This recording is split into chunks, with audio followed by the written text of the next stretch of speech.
Hello everypony, this is Nature's Fury and I'm here today to do the Q&A session. And hi, surprise. This is really different. So I'm actually going to try to not pay too much attention to the camera because I'm just not comfortable with it. Usually when you hear me talking, that's me just saying my thoughts out loud. So I'm not really talking to anyone, and right now I can see myself and I'm fine.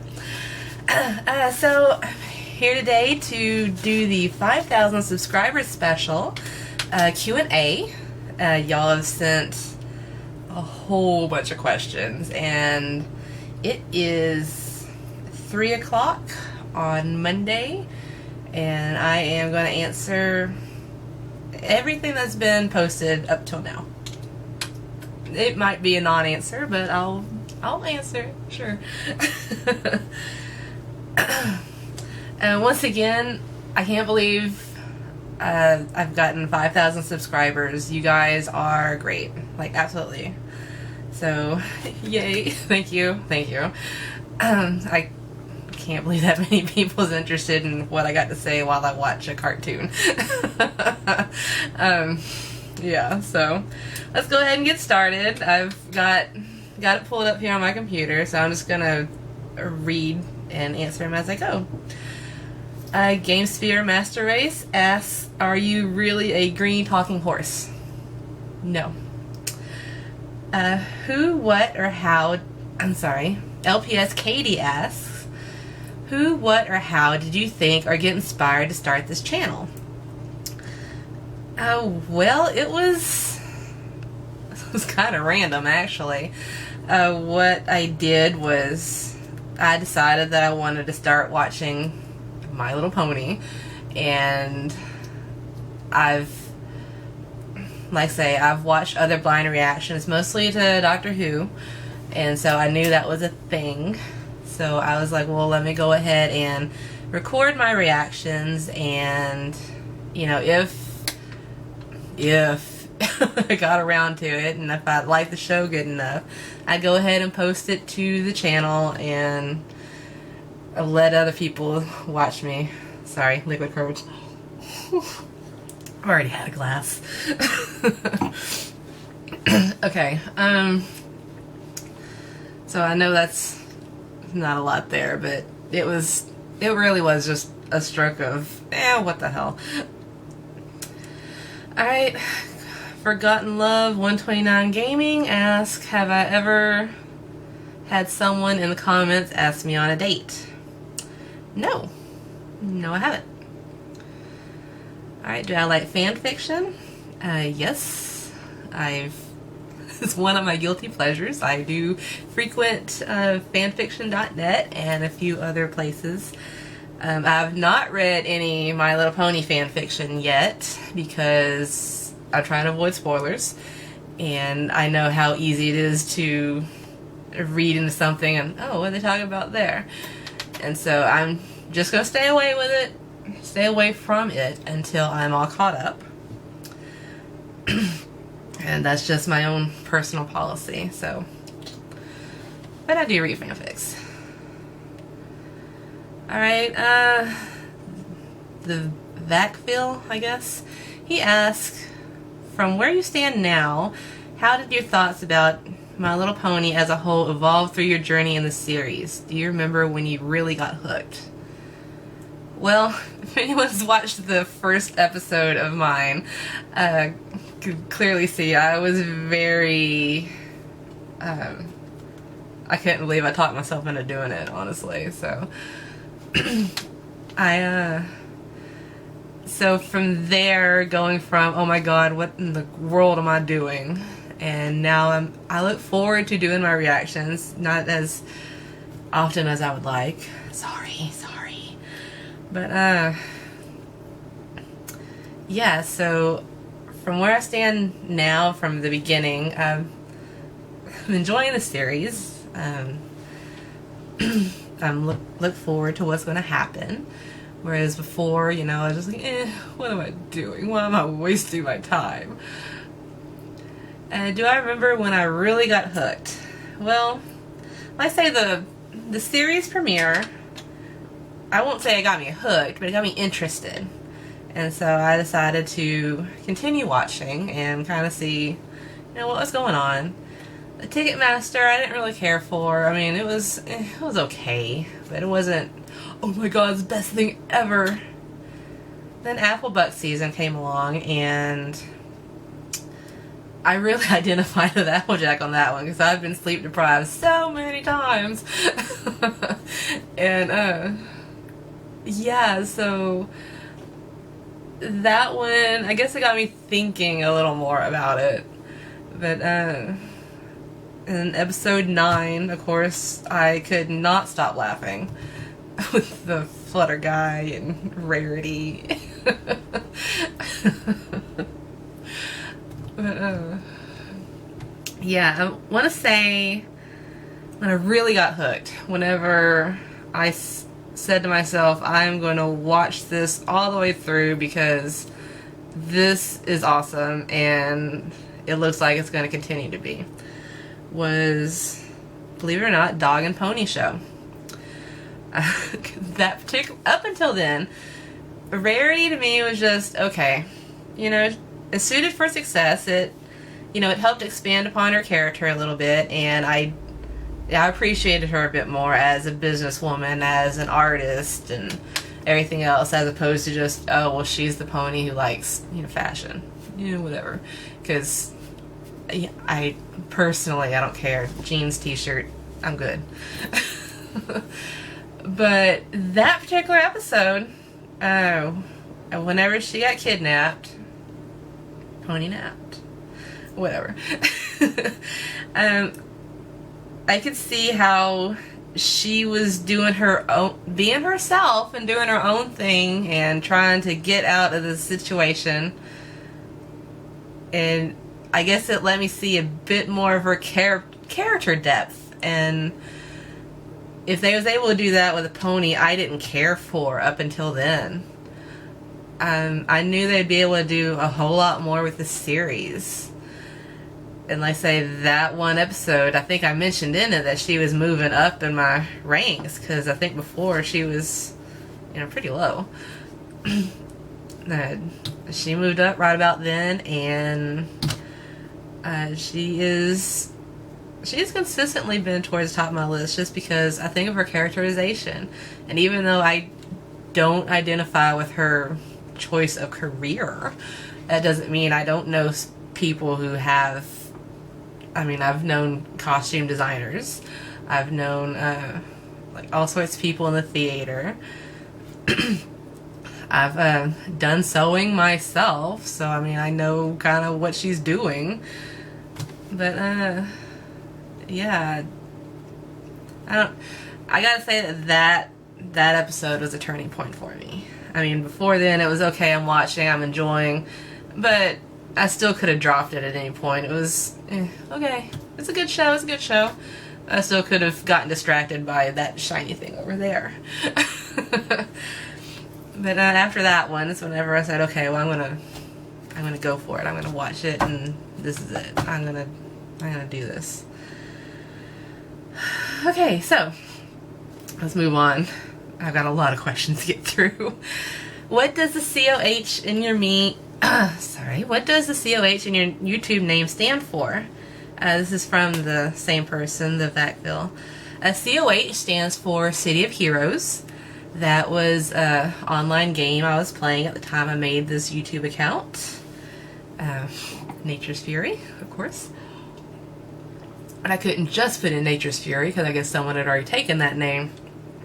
So I put in COH, Nature's Fury, to differentiate me from whoever had Nature's Fury in the first place. Alright, next.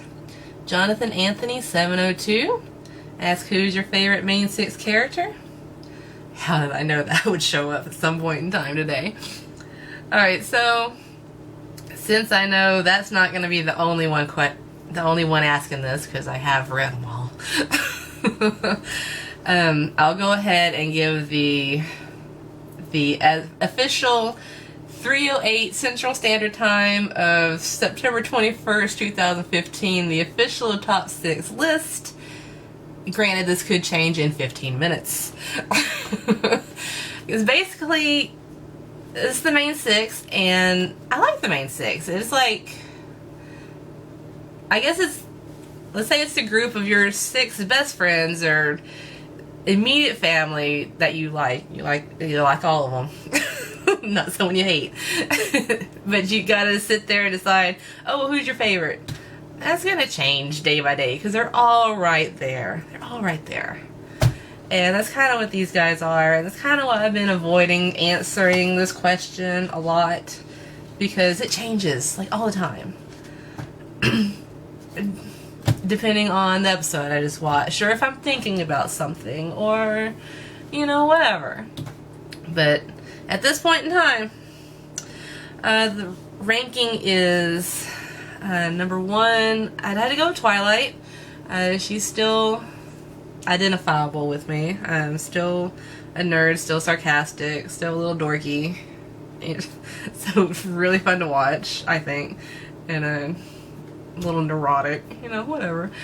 So that's Twilight. Number 2, I'd go with Applejack. You know, hey, yay, Applejack. Number 3, Rarity. 4, Rainbow Dash. Then Fluttershy and Pinkie Pie. Not saying that I dislike Fluttershy and Pinkie Pie. Just right now they're not at the top of the list. Honestly, Pinkie Pie, I do like her, but she's probably never gonna get the top of my list. Just because she's extroverted, like so extroverted, and I'm not. So that's, you know, I like her from a distance. Like, yay, Pinkie Pie, you keep doing what you're doing. I couldn't see myself hanging out with her too much. I'd see her hanging out with me. But because she hangs out with everyone. But yeah, just we don't have a lot in common. Maybe a little random, but not much else. Alright, so that's that one. How did you get into MLP? Also from John Anthony 702. Well, again, like I said in my first video, I was reading a fanfic called Dragon Loops. Basically, the idea is every work of fiction everywhere is its own universe, and they're all tied together in this multiverse type thing. Well, something happened, the multiverse got broke, and so time is just repeating. So basically, Dragon Loops, it was a How to Train Your Dragon fanfic. So it would be looping from the beginning of the movie to the end of the movie, the first one. And then as, like, they put out the cartoon series, so I guess little bits of that added on to it. Then the second movie, little bits of that added on to it. So basically, it's just what they're doing different this time to keep from going crazy. And so I find it amusing. There's also all sorts of other loops from other works of fiction. There's Ranma, Harry Potter, etc., etc. A lot of other things, and so I could get a lot of the crossovers that he was having, because again, they're all the same multiverse. And so that's how the crossover fanfics happen, or whatever. Well, that particular series happened across with the My Little Pony Friendship is Magic setting a few times. Well, when it did that, of course, I didn't know what kind of characters they was talking about, or what Twilight Sparkle even looked like, besides some sort of purple unicorn, because that was the description I had in the fic. Well, like I say, I'm really enjoying the time loops. I've read all of them I get my hands on fanfic.com, or .net, sorry, fanfic.net. But the same author who wrote the Dragon Loops wrote some MLP loops. Well, the Dragon Loops is 15 chapters. MLP loops was like 95 chapters, something crazy. I really enjoyed his writing style. And I was like, man, I'd like to read these, but I have no idea what they're talking about. And you kind of have to to jump right into something like the time loops. And it just ate at me and forever. And I finally decided, okay, well, let me just watch a few episodes and then I'll see, kind of, get a grasp on what's going on, who Fluttershy is, and what this Twilight person's talking about. Why are they worried about the library? Stuff like that. And so I went ahead and talked myself into watching a few episodes, recording my reactions just because I didn't really want to do it, but I did. And, but that was that. Alright, same person asked, how are you so cool? I'm glad you think so. I don't particularly see myself as cool, but if you do, then yay. Okay. Alright, part 2. Also from John Anthony 702. What inspired you to make a pony OC of yourself? Well, again, I knew I was gonna, after I watched the first 3 episodes and I decided to go ahead and put it on YouTube, I knew I'd need to do something to get around the copyright thing. And again, I did see some blind reactions to Doctor Who, so I kind of knew about the little inset box in the corner of the screen and whatever else. But I don't have a face cam. This here is actually my video camera. And so I'm gonna have to do some editing later, and I'm not gonna do this for reaction videos. Not to mention I'm not comfortable with it, and I don't think the reactions would be all that great. Sorry. But so to do that, I decided I needed to make some sort of background.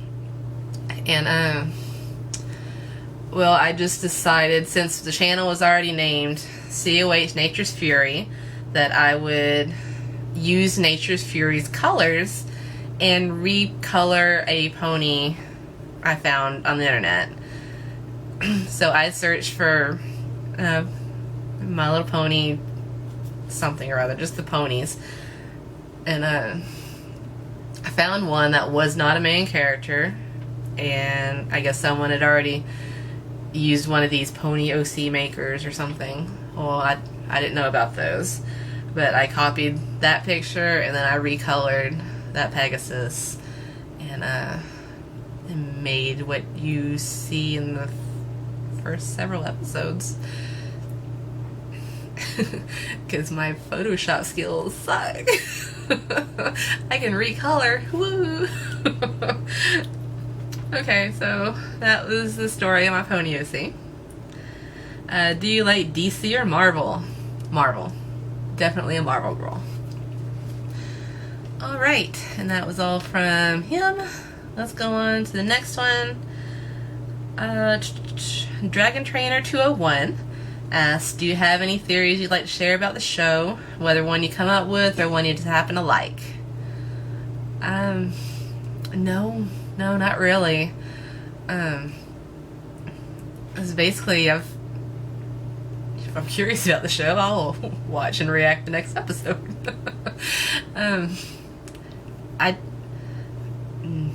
No, I mean, I might between episodes or during an episode think of something, but like long-standing theories, I don't think I have any. I mean, if I do, they're, oh yeah, buried in the back of my head somewhere, but right now I don't see any. Sorry to disappoint. Gurgle Schlortz asked, have you ever been to 4chan? No, I have not. I've heard horror stories, so I stay away. Let's see. Timusian? I don't know how to pronounce that. He asks, have you ever been to a pony convention or other convention like Comic-Con? I have not. And it says, if you haven't, is that something you want to do? Yeah, I could do that. I thought about going to Comic-Con a few times, but hey, it's in a different state, and I don't like crowds that much, and because it's so crazy, I don't see myself enjoying it. Maybe at another smaller convention somewhere, maybe one of those. I actually don't pay attention. I know some types of conventions come through here every now and then. And Rachel, get out of the way, baby. Come on. Sorry. Got you'll probably see my cats. That was Rachel. But yeah, that's something I could do. But at this point in time, I just haven't. And again, I really don't want to go to MLP convention until I'm caught up, because spoilers. Alright, Oscar Sanchez asks, who is the lionish pony near the end? I guess near the end of my Q&A request video. That is the OC of Brony Burning Axe. Basically, he made me a couple fan arts to thank me for the shout out I gave him, and then some people started shipping our OC characters, and so he decided to run with it and made that one, and I think the whole thing's hilarious, so okay, sure. So, you know, shared it with me, so I downloaded it and I put it up in my videos because I do like me some fan art. So there you go. Kelly Martinez asks, why are you so awesome? I am glad you think so, Kelly. I don't know the answer to that because I don't consider myself awesome at all. I'm sorry. I'm just me. Alright, next question. Some person 47 asks, what causes your videos to come out only every 2 to 3 weeks? Oops. Sorry. Basically, what's going on is life. Where I work outside, and because it's summer, it is so stupid hot out there, and if you're working 12 hours outside on a hot summer day, it drains you like nobody's business. So by the time I get home, take a shower, think about getting something to eat, or not, and sometimes you're too tired for that, and then it's like you don't want to do anything. Let's veg in front of the TV, or let's just go to bed or something. So that right there cuts down on doing any reactions while I'm working. And I have some weeks where I have to work a lot of overtime. So instead of just the 4 days I'm scheduled, I end up working 8, and then the next 4 that I'm scheduled. So that's 12 in a row. After like day 6, it's ugh. Working outside 12 hours a day. Then by the time you get your 4 off, it's more of a recovery phase, and oh, I guess I need to do some laundry if I want clean socks. So I got behind, yeah, because this here is optional. It really is. I mean, I enjoy doing it. I'm glad y'all enjoy me doing it, but yes, it's been tough. And then also right here, last few months, my sister, she had a baby just like a few weeks ago. So last few months, you know, she's been pregnant and needing, you know, our help and everything. And since I work an odd-ass schedule, every now and then I could go down there, you know, help her out whenever she needed. And if I'm at her house, I'm not at mine reacting. So, I mean, just stuff. Sorry. I'm trying to do better. I really am. But, yeah, I can't even make a promise. I was about to say once it cools off, I might be able to do better, but we've got more stuff coming up at work, and it's gonna be crazy. I will say, don't expect anything the beginning of November. don't know what else to say. Alright, Victor Shin asks, I have a question. When did you start your YouTube channel and why? Well, I started it, like I said, several years ago, and I want to say it was mostly just to, I think I wanted to comment on a friend's video or something, so I created an account and did that. And I guess I also, let's see, there was webcomics that I really liked, so I downloaded some, voiced them, and put it onto this channel privately just so I could watch it every now and then, just kind of see what I could do. But I'm not gonna post those publicly because I'm sure there's all sorts of copyright things, and no, I'm not gonna do that. Sorry, because I know I don't have the author's permission. I just, you know, kind of did it, and it's just a personal project, stuff I do when I'm playing.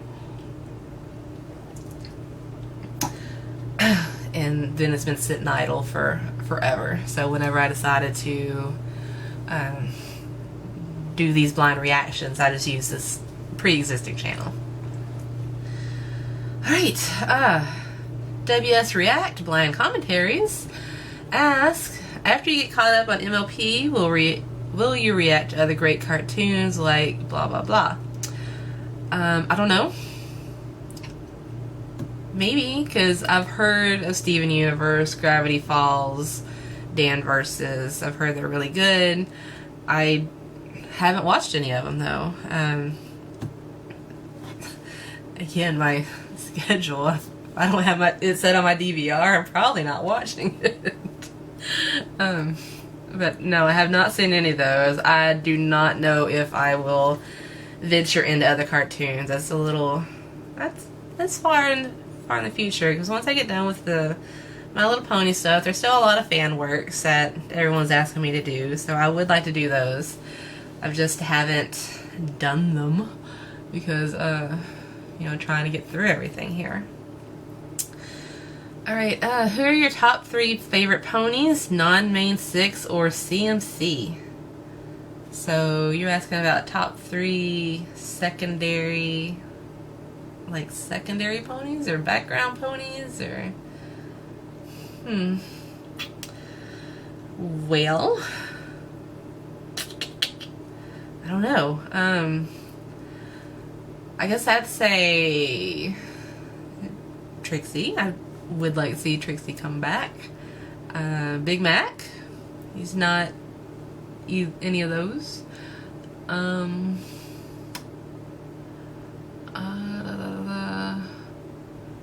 don't know. A Vinyl Scratch? Sure. Maybe. I guess. He also asked, do you watch any other blind commentators' reactions to the episodes that you watch? No, not really. I mean, I've seen a couple here and there, but I'm actively avoiding watching anything else because I don't want, A, I don't know if I'll get spoiled on something on the side, B, they might have a radically different opinion about something that, you know, I've watched or I've said, and I don't want it to color what I think. So I've watched a few, but usually ones that are way behind me, where the characters have already evolved. Like, I'll watch some season 1, you know, now that I'm in season 4. Not all of them. I know there's still a lot out there, and I probably will watch them all eventually, but just right now I haven't. Alright, sorry again. Alright, and they also ask, will you react to the rest of the Ponies the Anthology videos, as well as the amazing crossover animation called Turnabout Storm? Yes. Yes, I will. The Ponies the Anthologies, I know I was cleared to do the second one a while back, but they're so long, they really are, that it takes forever to upload. And so because I'm behind and I've been fighting for like forever. I mean, sometimes y'all don't see it, but the last few months I've been really behind.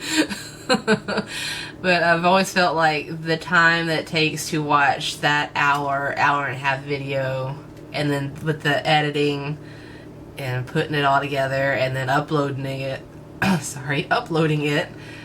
I could have reacted to 2 or 3 videos in that same amount of time. And since I've been behind, I was kind of pushing it off. And I will do it. I will when I get caught up. Sorry. Really, I only did the Lullaby for a Princess because the animation just came out and everybody was asking me to do it, and it wasn't that long. I mean, honestly, time factors a lot into these things. Alright, so Matt Porter asks, can you react to Smile HD? Because that would be awesome. Well, I've heard that Smile HD is slightly on the disturbing side. So I'm really hesitant about reacting to that. I don't know. Dark stuff's okay, but I don't know. Maybe eventually. Right now, no. Okay. Sparkle Llama asks, who's your favorite main 6? I've went through that. Celestia or Luna? I'll go with Luna.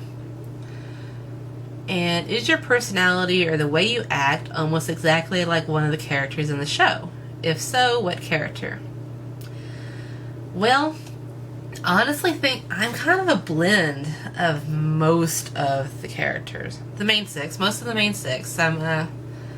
Other characters, I don't know. I'm gonna have to pause this real quick. Excuse me. And number 3. Alright, well, the main 6. Let's see. I'm a mixture. I really am. I think like Twilight, studious. You see my books. Granted, everything you see is fiction, but I am a reader. Kindle was the best thing ever. I'm a little dorky, little nerdy. Not really all that anxious though. But like I say, in school I was always studying, always reading, nose in a book, etc., etc. I got a little bit of Applejack in me because, especially when I'm working, I can be seriously stubborn. I like to think I got a pretty good work ethic, so hardworking. Don't really lie. I mean, not really. So there's a little bit of Applejack there, and then of course, you know, accent. Yay. A little bit of Rainbow because I can be competitive. Growing up, I was an athlete. I did play a lot of softball. And a lot of other sports. I like to say I was pretty athletic. A large helping of Fluttershy. More so when I was younger. I was a whole lot shyer then than I am now. Not saying I'm still not shy. I still am. And especially in like a group of people I don't know. I don't say nothing. I'm just there. I'm the wallflower. And it's really hard to, I guess, to talk to someone you don't know. I mean, once I know someone and comfortable with them, you know, banter back and forth, you know, be sarcastic and everything else, and, you know, tease all get out of them, but, you know, if I don't know you, it's like, eh. Oh, no, not eh. It's more like, I'm just not going to say anything and be quiet. That's also one of the reasons I haven't went out to acquire a webcam, because I know you're looking at me. Everyone's looking at me. And again, this is what, 2-3 glasses of wine?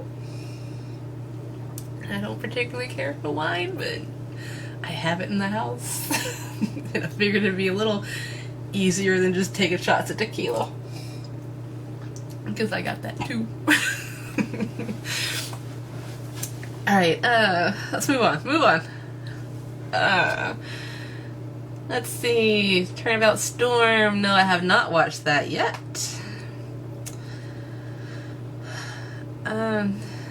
What is this name? Zacor Ranger asks, have you considered doing reactions for other shows? If so, which ones? Not at this point. Maybe later, but as of right now, I can't even get this out on a schedule. Much less anything else, so let's stay the course. The Awesomest asks, who is your... I've already answered who my main character is. Favorite background character? Probably Vinyl Scratch. I like her design. I like that she's a DJ. I think she's pretty cool looking. So I'd put my vote in for her. Favorite color? Purple. Purple's my favorite color. Any OCs and or stories about them? No, sorry. He also asked, do I watch Steven Universe? No, haven't watched that one. Alright, Stunthead asks, how much do you participate in the fandom compared to how much you avoid it for fear of spoilers? I really don't. I don't participate because of spoilers, because of potential spoilers. And glad I didn't, or the whole season 3 finale would have been spoiled for me. And yeah, so like I say, I want to read fan fiction. I'd probably write some, because once I get into something, it's ooh. That's a classic geek behavior, isn't it? It's all this all the time. But yeah, so I really haven't searched much on YouTube. I haven't searched much on Google or DeviantArt, or much less anything else. I haven't read any fanfics.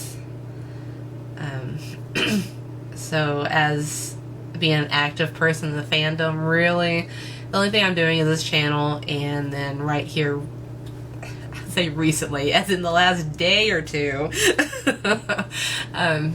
been going back and forth with Brony Burning Axe.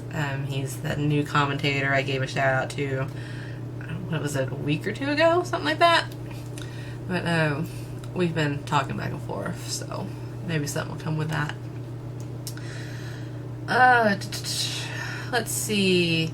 You seem to know at least a little bit about the fandom, concepts like Derpy, Lyra, etc. But is this just from YouTube comments, or are there other places you gotta browse?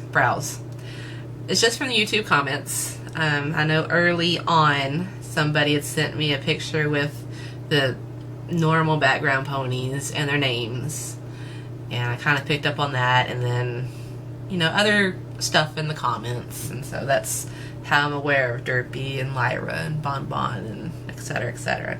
Because as of now, they still haven't... Oh, they said Derpy's name, but they haven't said any of the others. Alright, Limia Muhammad asks, are you married? No, I'm not. Alright, Pony Profiles asks, which character on your show do you think is the best characterized? I'm talking anyone, not just main 6. Oh, that's a good one. That is a good one. Well, I don't know. I don't know who would be the best characterized. Let's see. thing about Fluttershy's character and Pinkie Pie is they kind of go back and forth on, you know, how they're supposed to be acting. Is Fluttershy really that shy, or did she get over that and is she a little stronger now? And, you know, so they got varying things there. And then, oh, especially an episode or two ago, whenever I was disappointed in the writing for Pinkie. But as the others, they do a good job in general with the characterizations of the characters. I wouldn't be watching otherwise, honestly, because that's one of the things that draws me in is, you know, characters and, you know, depth of character and whatever else. And then story progression, you know, continuity. It's another thing that gets me.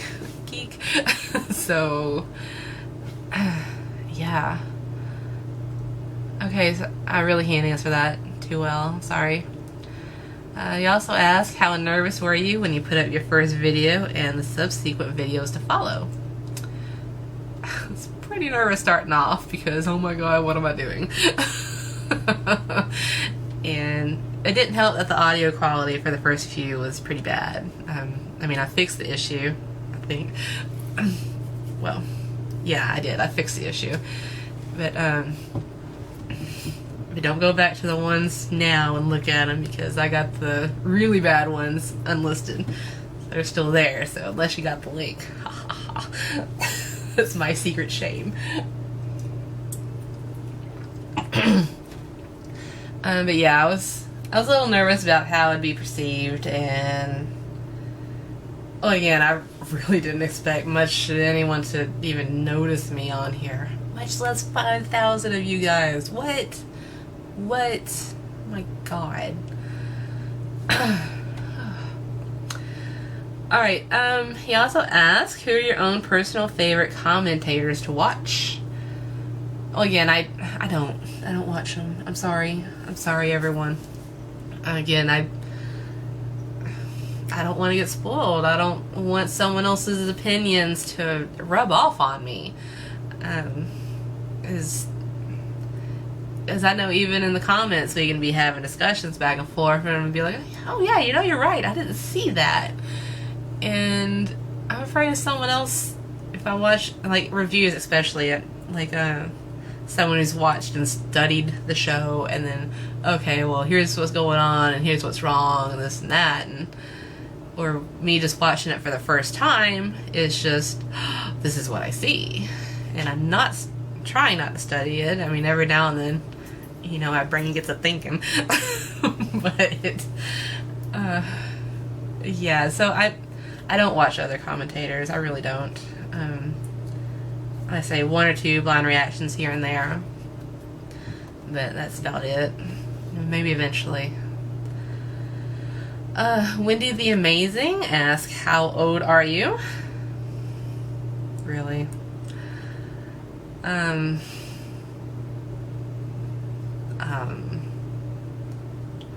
Old enough to drink? Isn't that important? It's when I stop counting anyway, right? Old enough to have annual 29th birthdays? I guess going on that, I've had 7 of those. Here's to being 29. Alright, let's see, the Nuke Fist asks, will you continue your channel after you're caught up with every season? Yes, I'm gonna react to more fan works then, and I'm assuming that other seasons will happen. So, you know, I don't see this channel dying anytime soon. Tritot asks, how did you get your name, Nature's Fury? Alright, so, as I've mentioned, Nature's Fury was a character that I created in an online game, City of Heroes. But she actually existed before then. We would get together at one of my friends' house every Thursday night to do D&D gaming. Well, after a while, got tired of D&D, decided to branch out. He busted out Mutants and Masterminds. Pretty sure it was Mutants and Masterminds. But it was a superhero pen and paper game. So whenever we created our characters, I've always been partial to Storm's powers from the X-Men. And so I created a character that could control the weather. I couldn't call her Storm because, you know, X-Men. So I thought long and hard, and I was even messing with him. It's like, oh, let's just say my character can't come up with a name, and she has a different one every time we meet. He wouldn't let me do that, so it made me settle on one. So I decided on Nature's Fury. And then whenever City of Heroes came out, I saw the character designer because my friend was in the beta, and I just thought it was awesome. So I managed to get to the beta and made a character called Nature's Fury, and based on the pen and paper character, and she had storm powers, and it just all kind of went from there. Alright, so Purple Lemon Does Stuff asks, what is your favorite episode of My Little Pony? No season in specific. Oh, my favorite episode. I don't know. That's a hard one.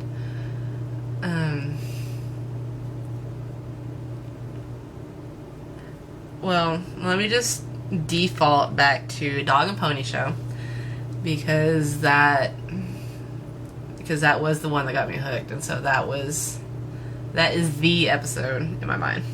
I mean, I know other people's got different ones, and there are a ton of good episodes, and like I say, season 1 doesn't even have the majority of them, but that was the episode for me whenever I actually saw what they was doing.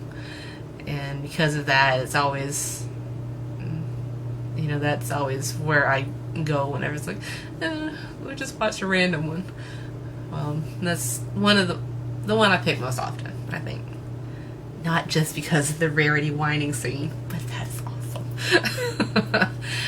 And let me pause this here while I move to the next. Hold on. And number 4. Ooh, so that means this is what? Going on an hour? What? No. Oh my god. It almost is.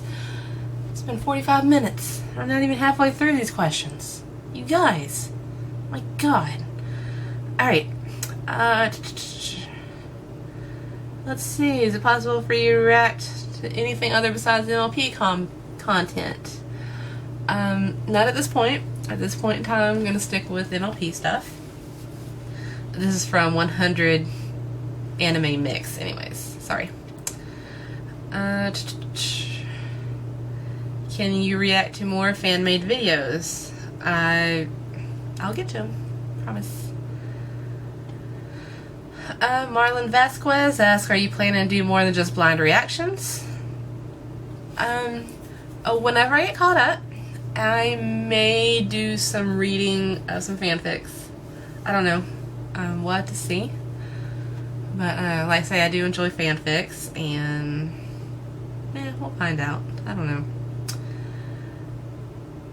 Alright, Christian Galvan asks, what are your expectations for season 5?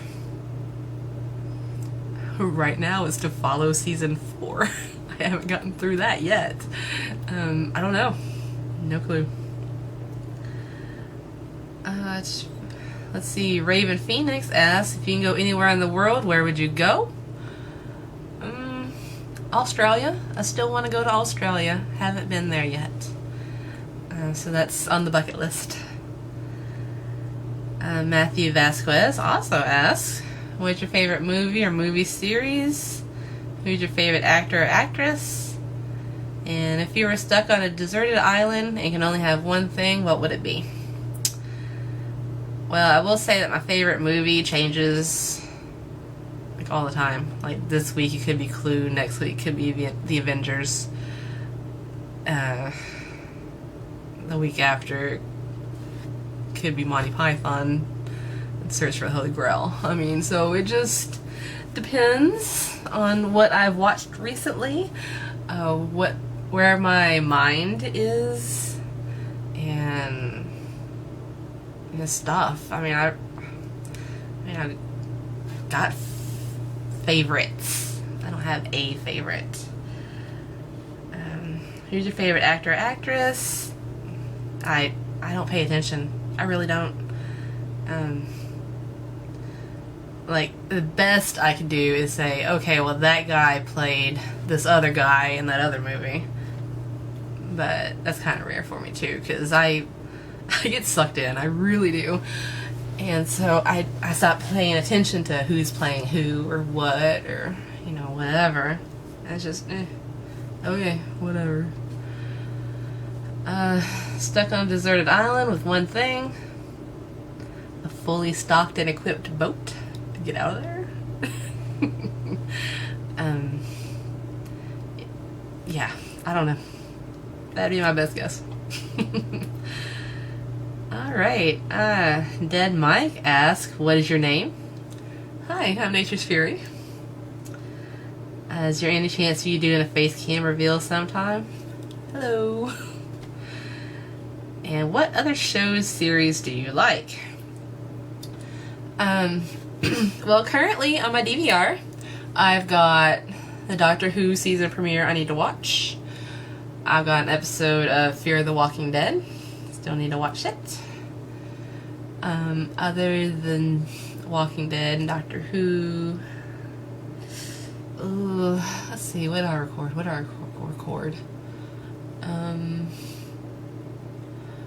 Well, no, I mean, I've watched Big Bang Theory. I watch, I don't know, I watch a lot of stuff, I really do. If there's nothing else on, I'll watch Chopped on the Food Network.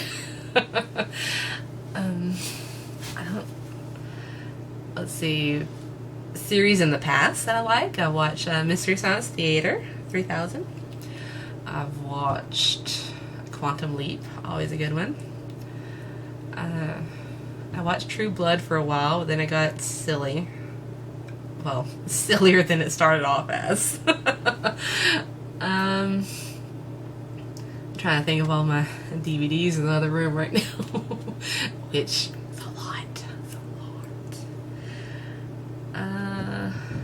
I don't know. Varied and eclectic. How's that? Let's see.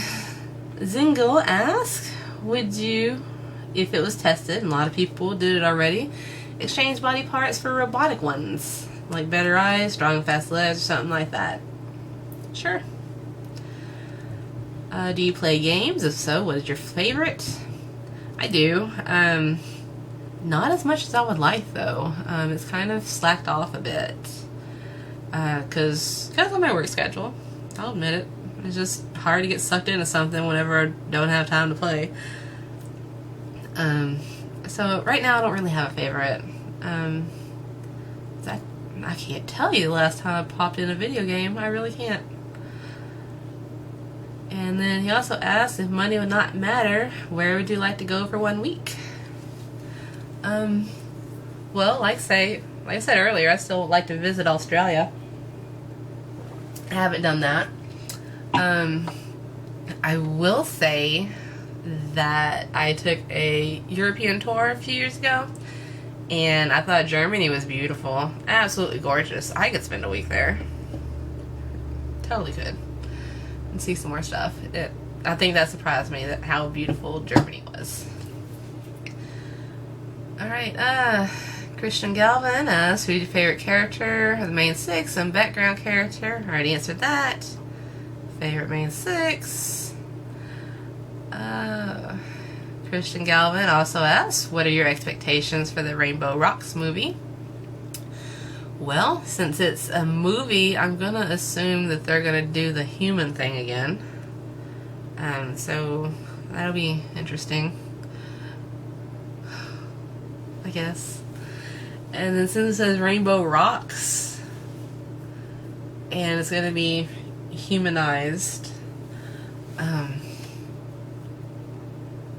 something to do with music? Maybe like a High School Musical thing. I don't know. I really don't try to guess what's gonna happen.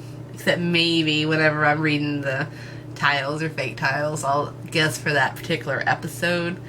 But in general, I don't know. I kind of watch it and I'm along for the ride. Alright, Jabari Bloodbane asks, what do you enjoy most about the series? And do you also enjoy any other shows other than this? The thing that I enjoy most about the series is, like, say, the characterization. I do like their characterizations, and then I also like continuity. I love me some continuity. But, I say but a lot. I edit it in most of my comments so you don't hear it, because it's always at the end whenever I'm saying my thoughts. It does get deleted all the time. Otherwise, you'd hear but a lot. Just FYI, because I know I'm not going to be able to edit this as well as I can just my audio. But like I say, I like their characterizations. I do like, you know, how they run into different problems, can figure it out, and I like the continuity. And honestly, without those two, I probably would have lost interest a while back. Alright, next question. Sorry, I gotta read. Okay, Area Karma asks, back in the days when you started, you've been slightly pissed about AJ's accent. I think you said something like you don't like the stereotype Southern. How about it meanwhile? Alright, well, like I mentioned in that video, the majority of the Southern stereotypes are negative and make us all look like we're a stupid backwater hillbilly hicks who's never opened a book and who are just idiots. And I don't agree with that characterization because, hello, because I'm not. 95% of the people that I personally know are not. There is that 5%. There is that 5%. But that's not the majority of the people, right? And it's so common though. Like, if, oh my god, they're Southern and so they're an idiot hillbilly and they can't, it just makes me angry thinking about it. So that's why I dislike the stereotypes. Now, I will say that this show has done a pretty good job of, you know, not casting that particular light.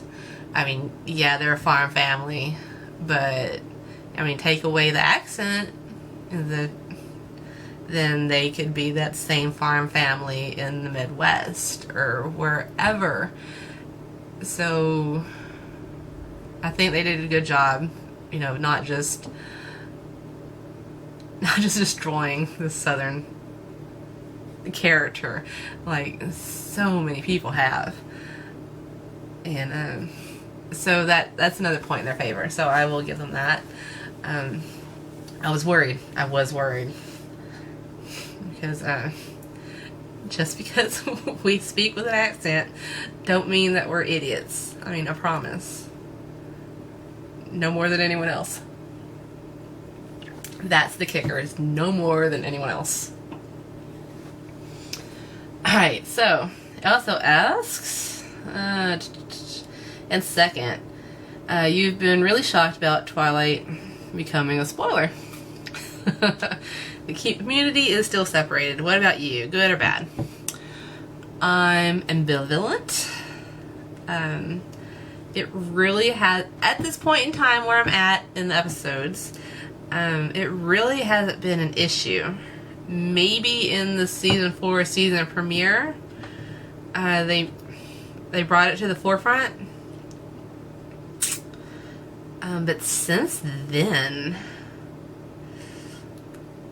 nothing's really changed. I mean, it's still Twilight. It's still doing her thing. Let's see, what else? By the way, Nature's Fury, how do you avoid spoilers? I rein in my curiosity. Rein it in. Wow, sorry. Like I say, I don't go searching on Google. I don't go I don't read fanfics, even though I want to. I don't search on YouTube for anything I shouldn't be searching for. I actually don't search on YouTube for anything MLP related. I'll search for my name if I'm on a different computer or something, or just see what comes up. Sometimes I'll do that. I might search for a song, but then I'll make sure to put in the song, you know, the entire title. Or for like certain scenes that I know that I just want to see again, I'll search for those. But just putting in an open MLP, whatever, I don't do. And then I watch enough other stuff where my little side panel that's either filled with my own reactions, which is really weird, and or the other stuff that I'm watching. Like right here recently, it's been the Red Green Show or a Mystery Science Theater episode, or just something that I've searched on YouTube, and so those will end up being there on the side. And like I say, I don't look on DeviantArt. I don't look at fan art unless it's given to me. So I do not have the channel that My Little Pony's shows on, so it's not like I can even be watching that channel on something else and see a commercial. I mean, I just don't, and that's how I stay so blind. Because I don't have that channel, so I don't see it.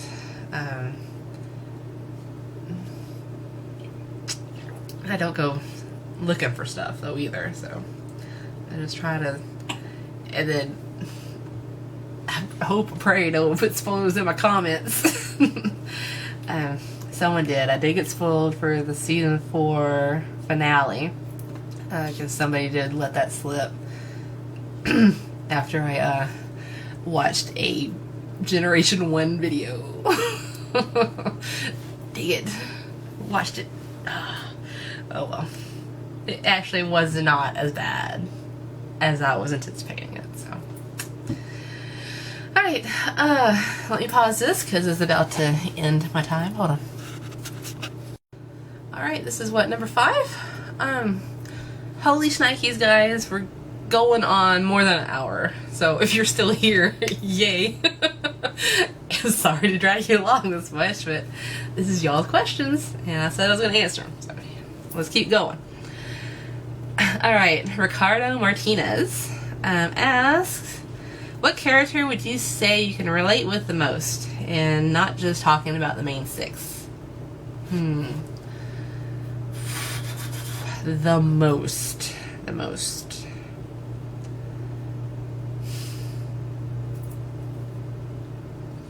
I don't know.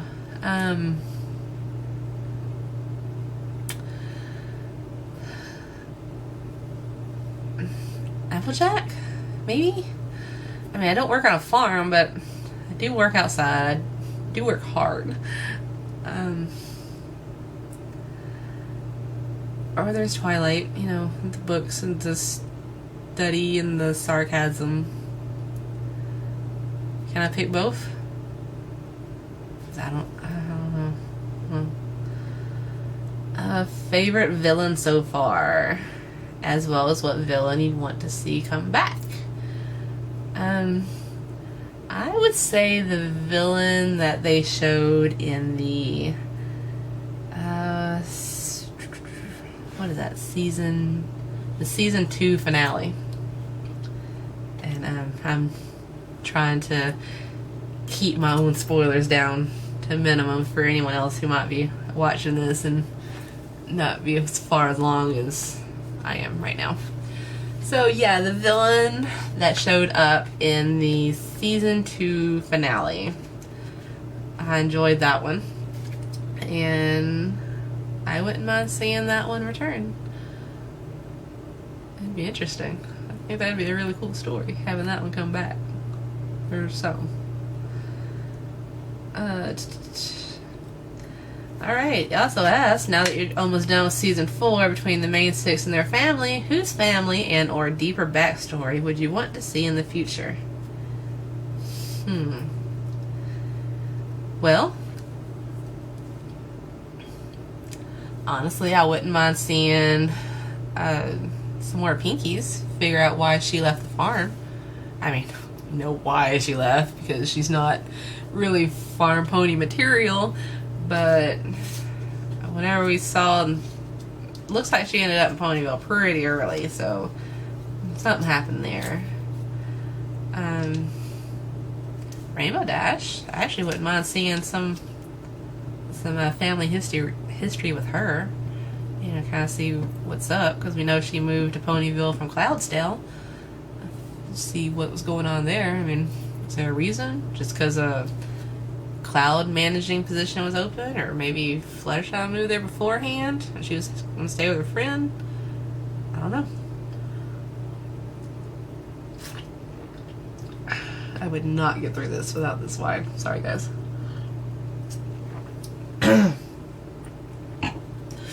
Okay. You also asked, if it came down to it in terms of replacing Twilight's role, which of the main 6 would you think would be a good replacement? Ooh.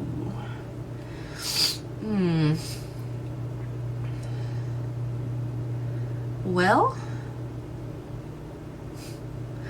I know it's gonna seem biased because I keep mentioning her name, but I think Applejack.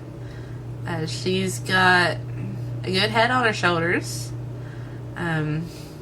Most of the time. I mean, we've seen her bridal gossip. You know, it wasn't exactly thinking straight there, but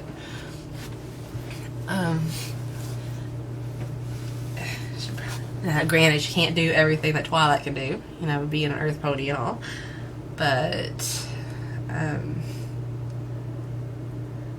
I think she would be able to, then again, Rarity might be able to look at all the stuff too and figure out what to do. She's just a little flighty. I like her, but she's flighty. It really is. Yeah, I'd go with Applejack with help from the rest of them. And then he also asked, did you ship yourself with Brony Burning Axe or vice versa? It actually started from, I think, some of his commenters, and then we just kind of ran with it. Whatever, what the hell, right? Alright, Indoor Coco asked, what's your favorite color? Still purple. Tavi asked, what's your name? Nature's Fury. Hi, nice to meet you. Awesome Anna asking, what episodes turned out to be a total surprise? By that, I mean an episode that you never expected to see happen in MLP. Well, I'd have to say Party of One. That had me flabbergasted. I could not believe they had all that in that particular episode. I was speechless at the end. Just, yeah, that's pretty much what I said. Alright, Alex Darris asks, what are your thoughts on Big Mac? I think he's Big Mac. I don't know what you want me to say. He's a farm boy. He's quiet. Most quiet people are a little thoughtful. And so maybe we know he's got some sort of hidden depths because he never says anything. So anything he's about to say is going to be surprising. I don't know, I like Big Back. I like the concept. I wouldn't mind seeing some more. They're just focused on him. Of course, we probably have to have internal monologue. See what the world's going on. But yeah. PlayStation 4 asks, once you catch up to Season 5, will you react to fan videos? Yes. Icy Mistletoe asks, who do you ship in the show, if any? I don't really ship anyone. Not right now. Maybe once I start reading fanfics, I'll start getting ideas. But right now, I'm just enjoying what they're giving me. Alright, that random person is asking, what's your favorite episode so far and why? I think I pretty much mentioned that one a few times. And second, how do you feel about this show from back when you first started? And is there anything you would tell yourself about the show before you watched the pilot?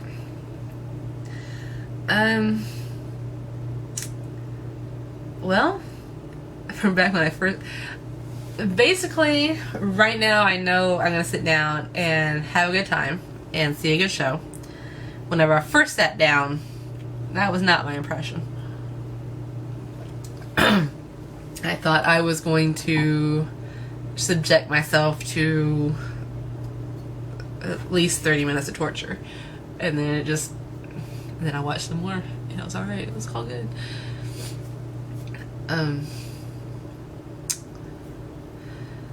Is there anything you tell yourself about the show before you watch the pilot? I would say enough. It's a pretty good show. It's alright. Once you get past the fact that you're watching My Little Pony, it's a good show. Because going into it, I just had my 1980s My Little Pony in my head. 80s, 90s, you know, oh my god, it's for little girl stuff. So that's what I would tell myself. Once you get past the, oh my god, it's My Little Ponies, it's a good show. And you'll enjoy it. But then I know myself, so. Let's see. Let's see, Xavier of 9 asks, what point were you really hooked? Yeah, Dog and Pony Show. I say before then it was a good show, Oh, I like that. Oh, that was a fantastic song. Dog and Pony Show is what clinched it for me. And I know that's kind of random, but it is. That was mine.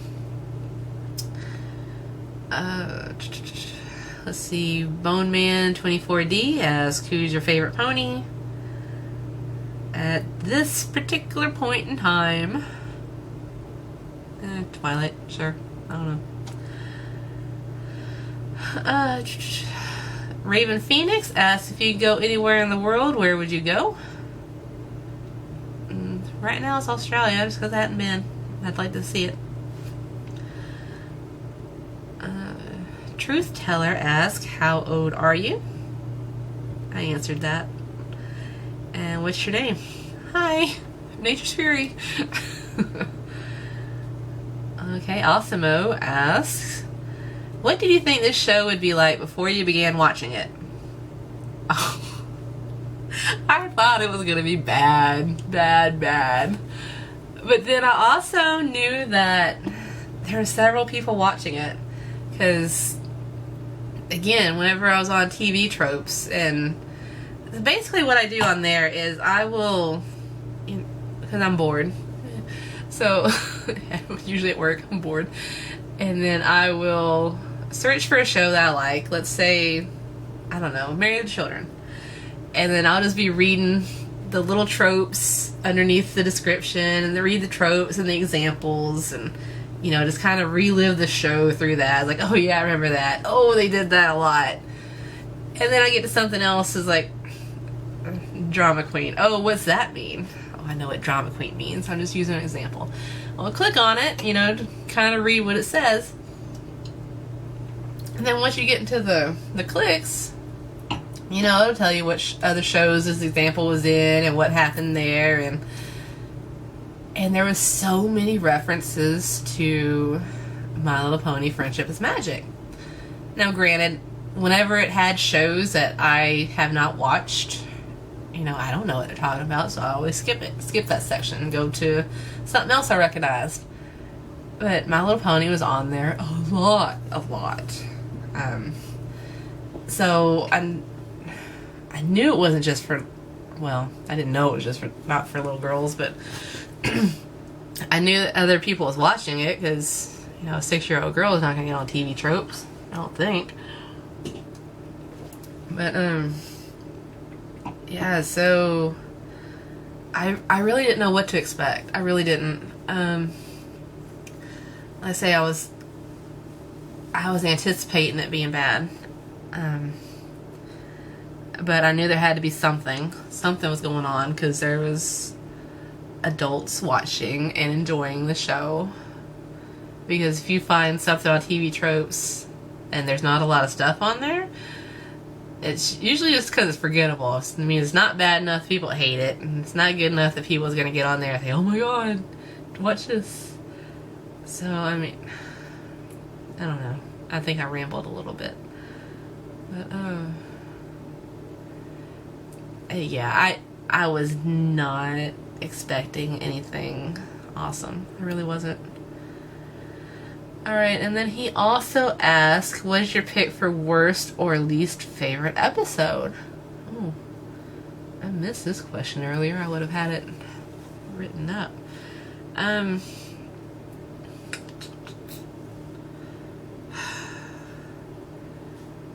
Well, I'm gonna have to say Mare-Do-Well, or Mysterious Mare-Do-Well. I forget, but yeah, there's so many things about that rubbed me the wrong way, and I don't know. It seemed like the characterization was all over the place, and they could have done it so much better with just a few changes, just a few. But without having seen that question earlier, it just happened to come off the top of my head. That's the one I'm gonna go with. Oops. Let's see. And then he also asked if you were allowed to choose any celebrity to guest star on an MLP episode, who would you choose? Again, I don't know. I don't care about celebrities. I really don't. Like, say Weird Al was on there, so that was awesome. Would it count to say to have him come back? Do cheese sandwich again?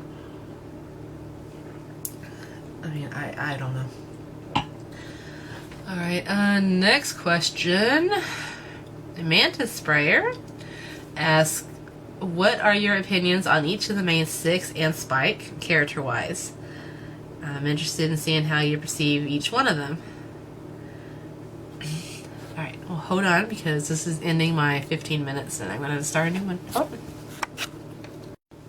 Alright, so opinions on the main 6 and Spike, character-wise. Well, I think I've rambled a little bit about most of them, maybe not all. But, Twilight, like I say, I see her as bookish and studious and anxious. She really wants to please everyone, but particularly Princess Celestia. A little sarcastic, can be rude, but and kind of I like her. I love the sarcasm, and that's kind of died off a little bit, hasn't it? I really need to pick that back up, because her just going, oh, it's awesome. And that hasn't been happening lately. Applejack, I see her as, you know, she's hardworking. I see that she's got a, well, strong work ethic, same thing. And that she's got a good head on her shoulders. I think she's got a lot of common sense. She's got a lot of horse sense. Sorry. um,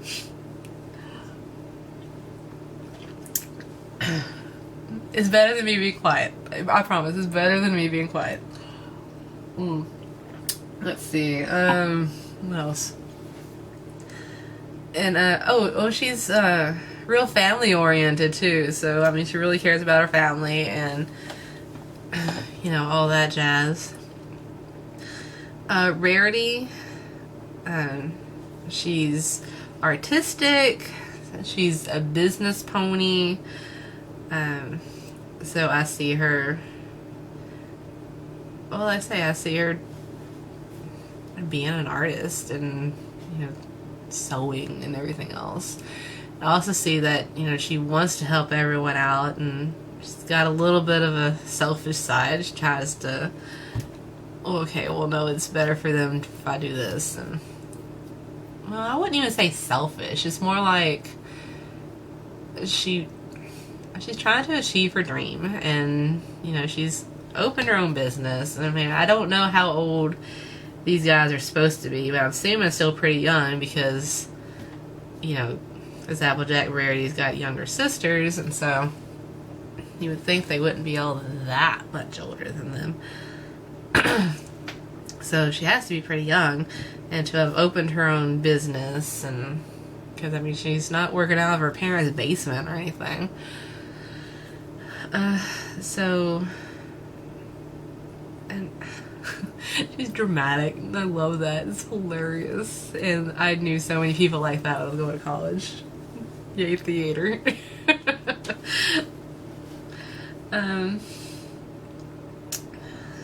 See, I don't... And then, let's move on. Rainbow, you know, she's competitive. She's the athlete. She's kind of brash, kind of rude, kind of, she says whatever's on her mind when it's on her mind. So, she can blurt out stuff that other people kind of hold in, which is kind of funny. Let's say Fluttershy, she's shy. And then it's not just shy, she's got, well, it is, it's all forms of it, but I mean, you got the performance anxiety, and she's got the stage fright, and, which is all part of people looking at you. And being a wallflower myself, I completely understand how fucking terrifying that is. And yes, I cursed. Ooh. If you're here an hour and a half into this Q&A video, congratulations. I probably wouldn't sit through all this, but you know, what else? As I slowly get more and more tipsy. Yay. Alright, oh yeah, I'm still going through this. Pinkie Pie. Well, she is extremely extroverted. Always, she's interesting though. She wants to be the center of attention, but she wants to do it to get other ponies to feel good. So, I mean, she'll throw the big party, but it's for this pony over here, and, oh, look at me, oh, but it's for my friend. So there's that, and, you know, we've seen episodes where, you know, that's what she does. She wants to make the other ponies happy, and if, you know, if she can't, you know, for some reason or other, you know, it really kind of disturbs her, because that's what she wants to do, is to make the other ponies feel good about something. But then she's random, and which is fine. You know, being random is awesome. I'm random, I think. I wouldn't have posted any of these videos if I wasn't just a little random.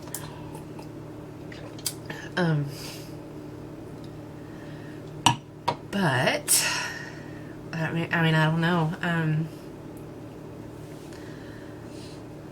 As for, well, like in Baby Cakes, you would think that she would automatically accept Twilight's help, and she was going to, but then Twilight was kind of oblivious in the way she was offering it to her, you know, kind of insinuating that, you know, that Pinkie couldn't do it, and that, you know, Twilight knew that she wouldn't be able to because, you know, she can't handle responsibility. Well, I would have kicked Twilight out too, you know, no matter what them kids are doing to me. Just how dare you say that I can't handle this, even though I really can't, but you don't get to say that. So, I mean, she's got some depth to her, and I think some of the writers don't get that, and they'll just, like that episode that I just watched not too long ago that had her written very poorly. I mean, what the crap was that? I don't know. Like I say, that was bad. Oh, and Spike. I like Spike. I really do. He's kind of sarcastic, but then he's also a little bit put upon because he's Twilight's assistant, and you know Twilight's going to get lost in her book and forget to eat and, you know, not go to sleep and, you know, all this and that. So he's kind of her caretaker while she's really supposed to be his, and I know they keep calling him a baby dragon, and, you know, maybe in dragon years he is, but he really seems a lot more mature than he would be if he was just a baby dragon. Half the time I think he's more mature than the Cutie Mark Crusaders. But, like I say, I like Spike, and I feel bad that the show decides that he gets to be the punching bag, and oh, it's okay, he's a dragon, he's got tough scales, and okay, he's the boy, or whatever. Poor Spike. Poor Spike. I hope he gets something soon. I don't know what. I couldn't even tell you what I hope he would get, but oh my god, poor Spike. He is so put upon. But I love that he kind of, I guess he's kind of like the audience surrogate a little bit. So whenever, like, Twilight is going nuts, Twilight, hey. What are you doing? Relax. It's not that bad. So he kind of reins him in a little bit. But then he's also a kid, and so he'll do stuff like in All's Well That Ends Well. So, I mean, it's a nice little dichotomy he's got. Like I say, sorry, I was thinking about Spike at Your Service, and that was character assassination is what that was. That really was. Poor Spike. I'm gonna move on. Poor Spike. Alright, Alright, Caleb Sanders asks, what would you want to see in the upcoming MLP movie coming in 2017? I don't know. I kind of need to see Rainbow Rocks first, wouldn't I? Before I could say anything about the upcoming movie? Alright, Steve Ing asks, which pony family that you've seen so far is your favorite? I'd go with the Apple family. They seem the closest knit. Oh, hold on, my phone's ringing. Let me pause this real quick. Or not. Hello? No, you got the wrong number. Uh-huh.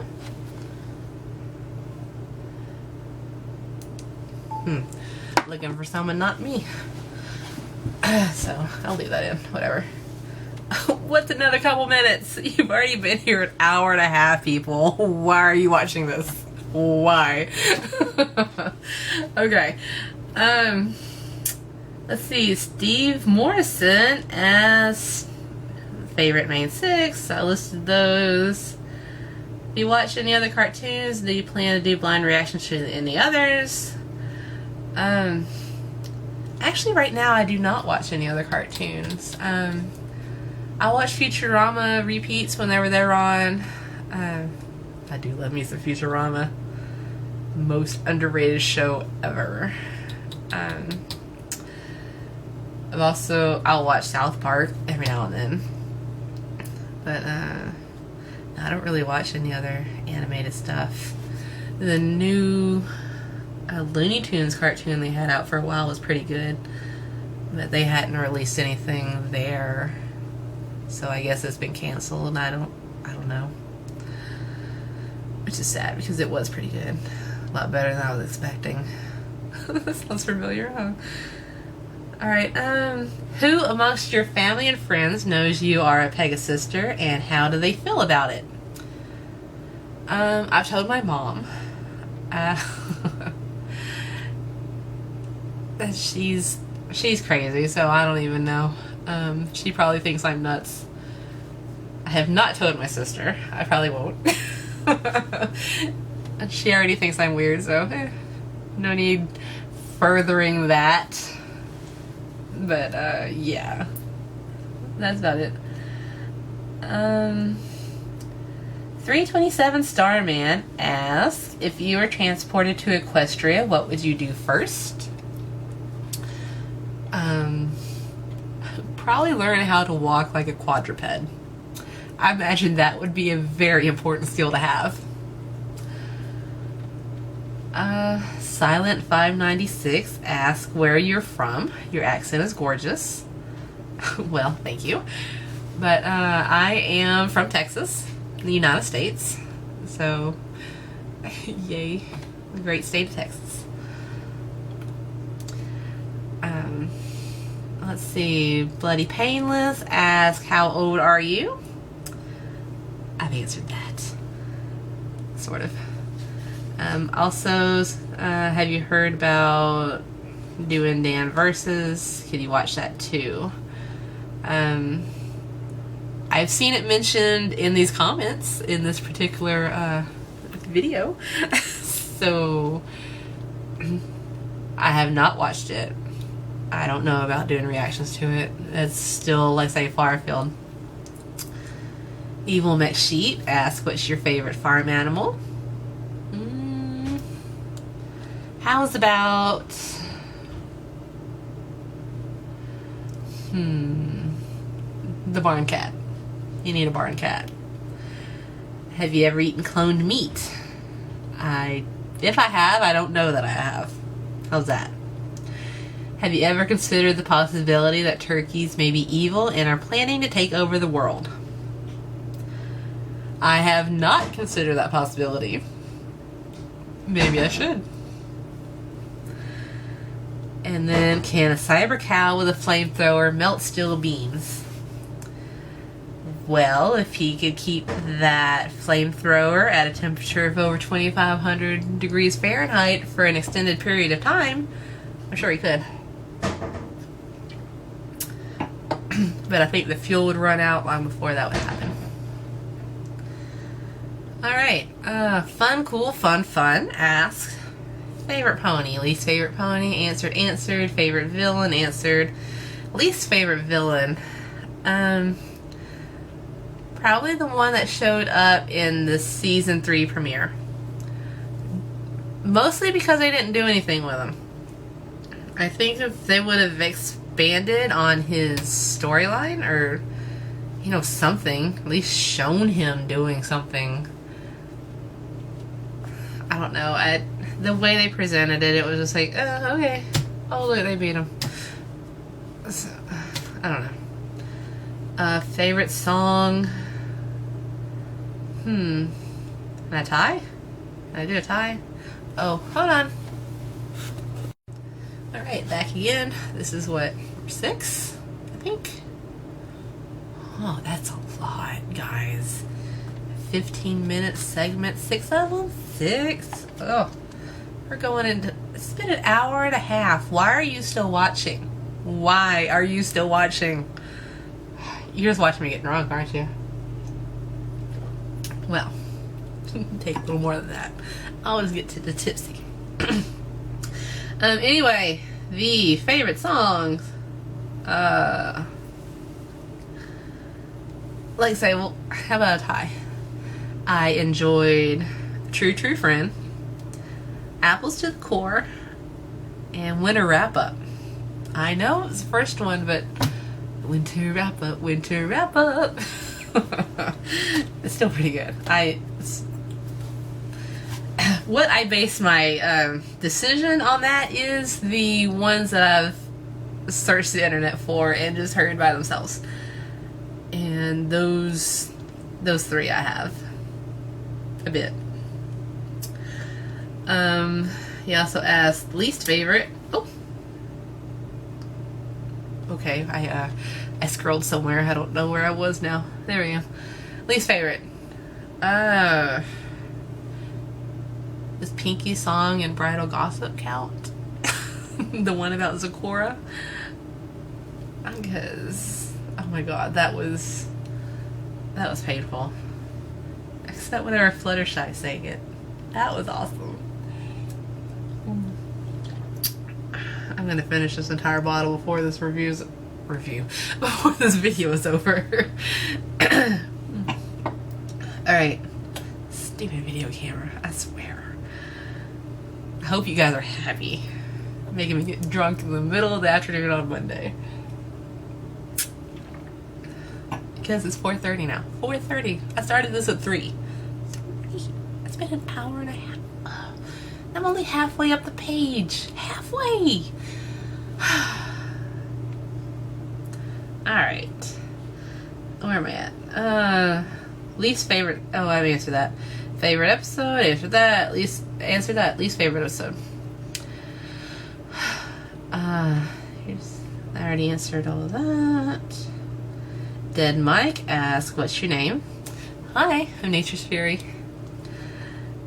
Is there any chance of you doing a face cam reveal sometime? Hello. Didn't we not already do this one? Seems familiar. And what other shows series do you like? I answer that too.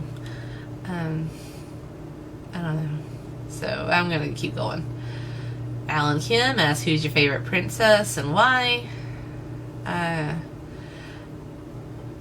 I'll go with Luna. She's got probably because she's got that troubled past of hers. And I would like to see a little bit more of her integrating into the current society. I know we've seen a couple episodes since she's come back that she's been in. And like, not just, oh look, there she is. But yeah, so she's just a really interesting character, and I do wish we'd see more of her. For that matter, I wouldn't mind seeing a little bit more of Celestia. I mean, she's basically just, you know, there is like a guiding hoof instead of like being an actual character. I mean, what does she think about having to raise a son every morning? What does she... I don't know. So, yeah. Alright, let's see. Starscream Shadowboat also asked about the favorite Alicorn princess. Yeah, I just answered that. Gearbox asked, do I watch Gravity Falls? No, I do not. And yes, would you consider doing blind reactions along with MLP? Not along with. Like, say, I'd like to get on with, finish the MLP, then go through all the, not all, but, through the fan works and stuff, and, I mean, it may happen.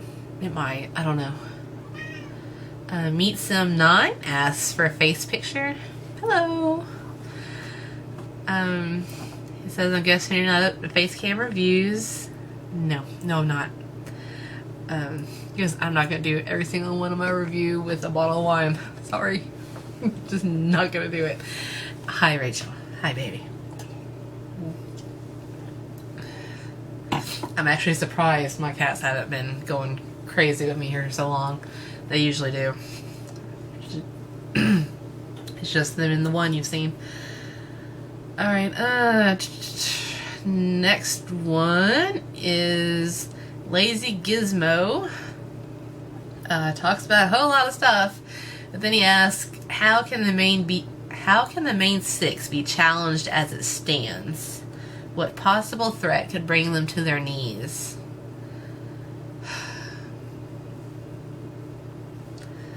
Well, let's see. They've already defeated Nightmare Moon, Discord. I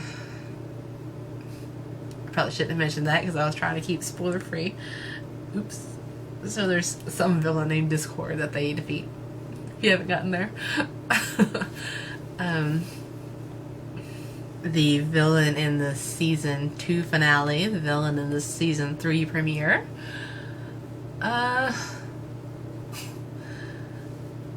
The villain in the season 4 premiere kind of worked itself out. It wasn't really the villain.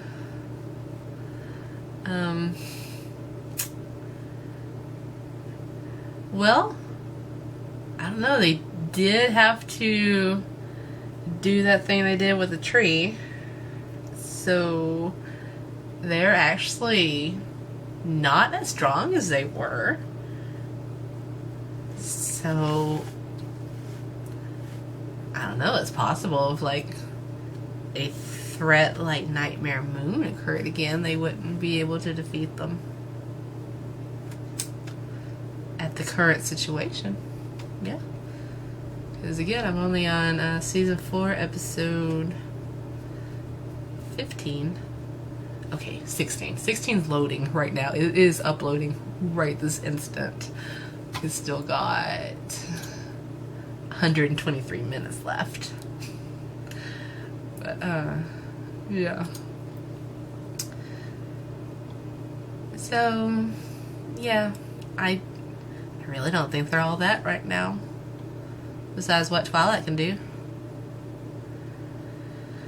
Alright, Hotshot Gamer 117 asks, what was the main reason you gave the show a try?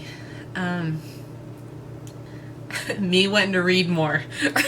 Like I say, I've answered this earlier, but it was because of the fanfic I was reading. The author had written another fanfic that was similar, but that involved the My Little Pony universe. And so I wanted to get a few episodes under my belt so I could understand what was going on. And then a few episodes turned into more, so. John Spartan asks, what do you do for a living? Alright, I am an operator in a chemical plant. So that means, for everyone not in the petrochemical industry, that means that I work outside. I work a 12-hour shift. It can be days or nights. And that's kind of why whenever I was uploading one a day, it would come out at funky times, because that was whenever I had the time. But I'm outside. I turn valves. I make sure pumps and compressors are running the way they need to be running, that the valve lineups are correct, that material's going where it needs to go, that there's no leaks where there shouldn't be leaks, and that the plant doesn't blow up. And that people who are working maintenance for us, that they are safe, they're not going to get hurt, they're not going to get exposed to any chemicals or anything. And so that's my job. That's what keeps me outside 12 hours a day. And that's why this summer has been very slow on updates, because the heat outside, the Texas heat, since I did admit I lived in Texas, and the excessive humidity we have. So we got 100-degree heat and 95% humidity. Not that conducive to me being worth a damn when I get home. So there's been a lot of vegging on the couch instead of sitting in front of the computer and doing reactions.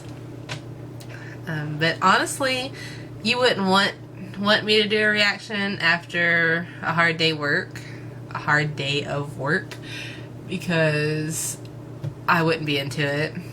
The stuff that I would normally crack up at, I'm just like, okay. So really, I know everyone hates my schedule. I hate my schedule, but I'm sorry. I mean, it is what it is. It really is. All right.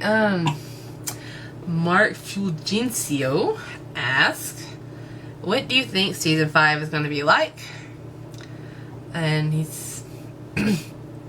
expounds upon it. Again, I don't know. Everything's been going, more. They've been getting more into their characters and, showing their interactions with each other and, different things. Sorry, the wine.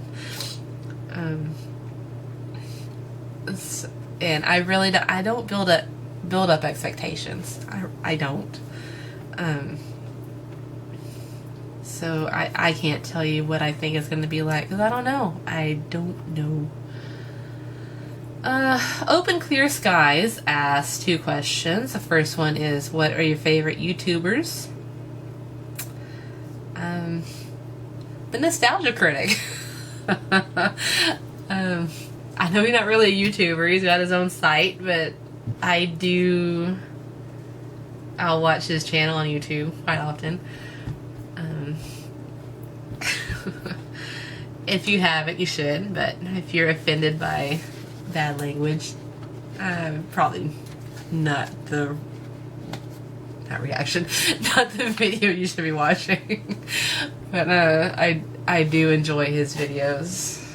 And then he also asks, what do you think the people around you that see you MLP?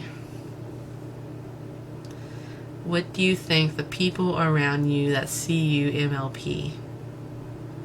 I don't know what you're asking. I'm gonna just skip that one. I don't understand. I'm sorry.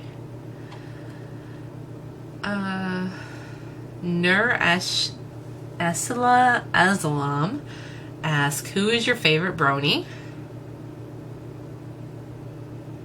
Me? I know that's selfish, but I don't know. I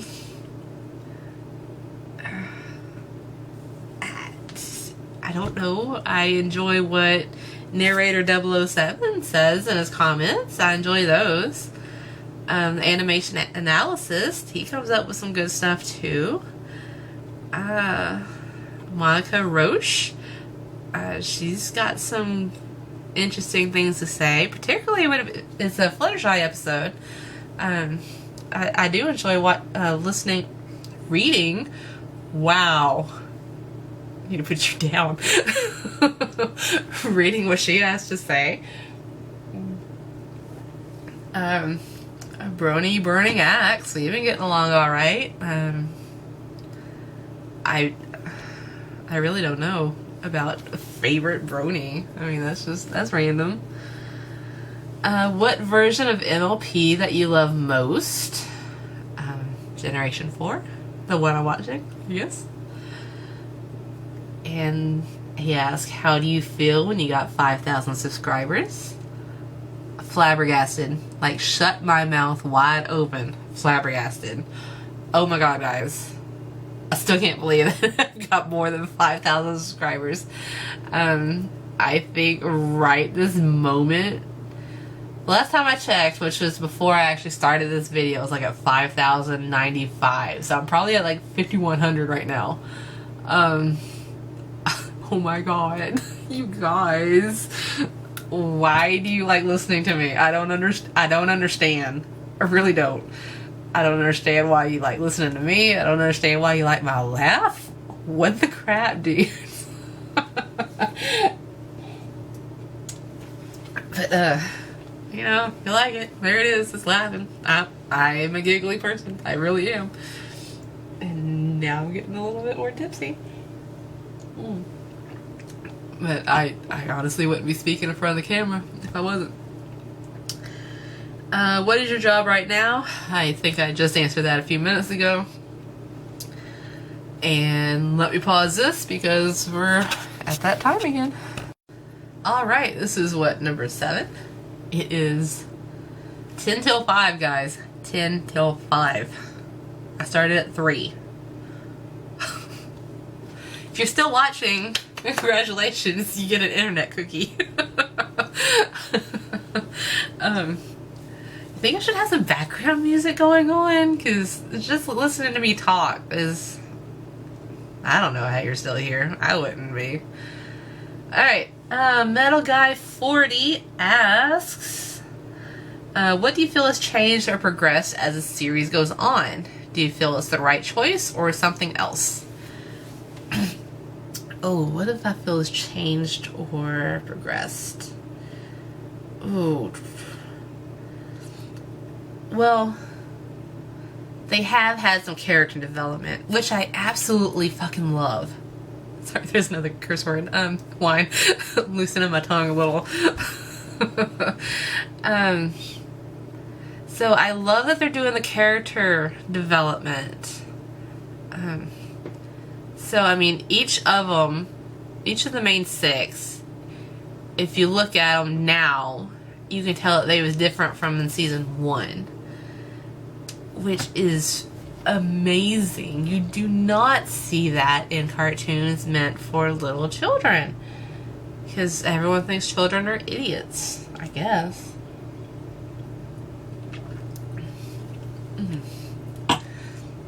I think I am getting towards the drunk phase instead of tipsy because my lips are getting numb. So, yeah, bonus. Drunk Nature's Fury. While still trying to do what I'm doing. Yay. It's changed or progressed as the series went on. Like I say, they do have a character development, and I don't know, their treatment of Spike, because I like Spike, but it's like sometimes they'll treat him, you know, as a serious person, but then other times they act like, oh, it's just Spike, you know, whatever. Never mind that Twilight's supposed to be, I guess she's supposed to be taking care of him, right? Because, you know, he's a baby dragon and she hatched him and he's in her care. Sometimes it seems like she's just, you know, off and gonna go do whatever her friends are gonna do, but, you know, let's just leave Spike at the house. And, I don't know, I think he should get the short end of the stick, and I think it's been happening more and more lately. Because it seems like, I think someone even warned me about this, but it seems like every time I see Spike, I say, poor Spike. Poor Spike. Like, every time, and I shouldn't be doing that. Because he's a character, he's a character too. Be nice to Spike. Okay. Let me move on. Alright, Darkstar RuneScriptor asks, do you live in America? If yes, which state? I do. The great state of Texas. And thoughts on MLP dragons? Didn't I just go on about how much I like Spike? But let's assume that he's more pony than dragon because he's being raised by ponies and in a pony community. The dragons. So we've seen them in Dragon Shy, and we've also seen them in it was the one with the dragon migration. What was that? Dragon Quest. Dragon Quest. So the one we've seen in Dragon Shy, that was, I guess that was more of what I was expecting. You know, just, okay, he's a dragon, just doing his own thing, just chill. you know, got his own little horde. Fluttershy had to kick him out of the cave. You know, go Fluttershy. But, and then the ones in Dragon Quest. Well, see, I think the problem is Spike didn't talk to like any of the adults around, because you know he's a kid. Why is he gonna talk to the adults? What's up with that? So he found some teenage dragons. So even though he's a baby, you know, he felt like he would identify with the teenagers, probably because he does identify with teenage ponies. That's a good thought right there, because like I say, he seems a little bit more mature than the CMC, and they're portrayed as kids. So if he's a little older than them and not quite adult, yeah. So he thought he would identify more with the teenage dragons, but they were all a bunch of jerks.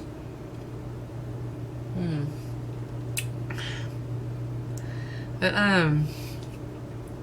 let's see. I would like to think that that the dragons in general are more like the one we saw in Dragonshy. And that's, oh, I didn't even think about, you know, his little greed growth thing.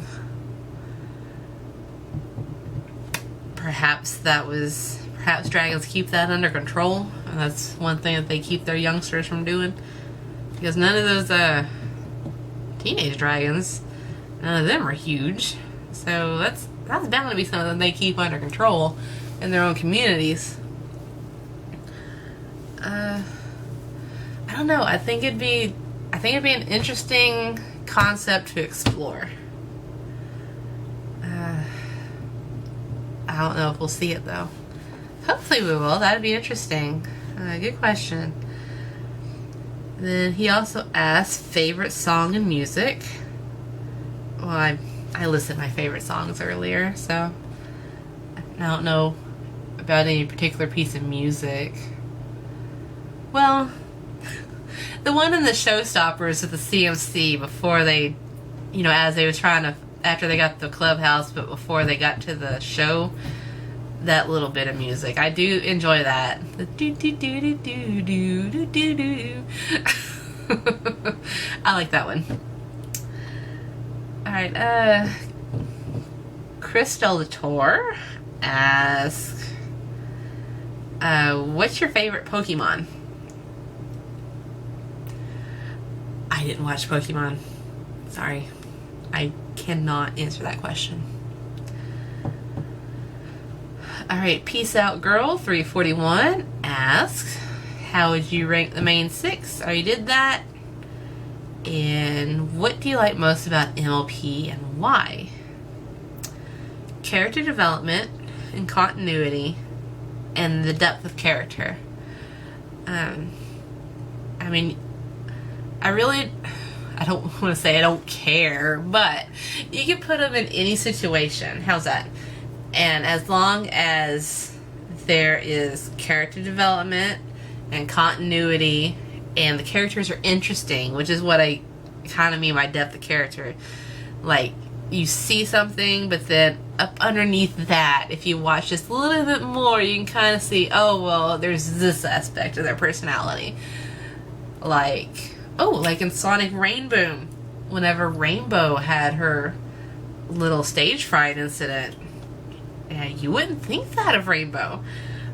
But because she didn't think she could do the Sonic Rainbow, and she was going to perform in front of everybody, including the Wonderbolts, her absolute heroes,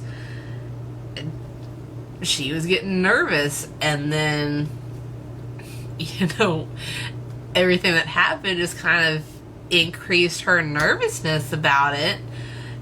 And so that kind of showed an aspect of Rainbow Dash that we don't normally see. We normally see the overconfident, brash Rainbow Dash, not the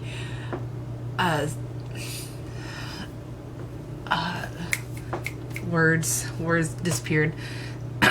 Not the sorry. Not the Rainbow Dash who thinks that she can't pull something off, or that, you know, she's worried about, you know, stuff not working out right. A little too much. It stole my words. Sorry. But, so yeah, I enjoy that. I really do. And, you know, I'd like to think that we've seen enough of these characters where we kind of know what's underneath the surface, and, you know, so we can see those little bits and pieces poking out every now and then. And I need some more of this, because I'm just about out. Alright, Wolfie XB asks 3 questions. One is, can you tell us something about yourself that you've never told anyone else before? How about something I've only told one person before? I watch My Little Pony and I post my reactions on the internet. I know, right? Sorry. Alright, number 2 is, do you have any plans to extend your YouTube channel beyond MLP reactions? If so, what do you have in mind? At this point, no. It's My Little Pony and My Little Pony related stuff right now. Once I catch up, that could change. But right now, I don't even have time for this, much less anything else. So we'll keep going. And he also asked, what is your favorite song in general, not just MLP? That's a hard one, because I really don't catalog things like music and movies and stuff. It's I like it or I don't. And sorry, refilling. And yes, this has been nearby the entire time. Let's see. Rachel, no, you can't have any. Sorry, she's in the way now. Baby. Yes, you're not an internet thing. Let's see, I don't know. I know I enjoy most of Weird Al's work. Actually got it all up here. Test me sometime. You don't want to hear me sing though. I'm a terrible singer. I really am. Even though some of you don't seem to think so, I am. I do enjoy Voodoo from Godsmack, because I just mentioned that on a comment somewhere else whenever I was talking about it didn't sound sick anymore. So whenever I got a frog in my throat, my voice gets really, really deep. I can sing Voodoo like nobody's business. But yeah, I really don't catalyze music and movies and stuff. It's I like it or I don't. I don't have favorites, I don't guess. Alright, Hippie Angel 001 asks, if you could have a picnic with any pony, who would it be? Oh goodness. Who would it be?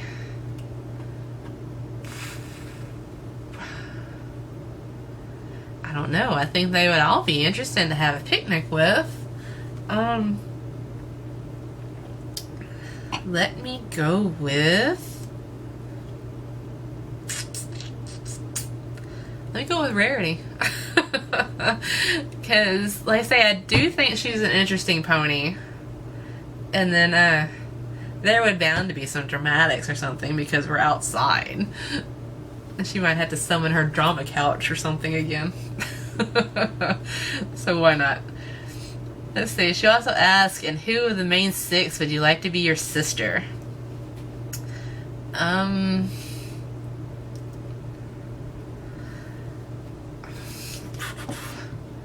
I think I'd actually go with Twilight. Because I do enjoy the sarcasm. I enjoy bantering back and forth whenever I'm comfortable with somebody. Because if I'm not, I'm just quiet. It's like, okay, yeah, you're right. But if I'm comfortable, then it's a different ballgame.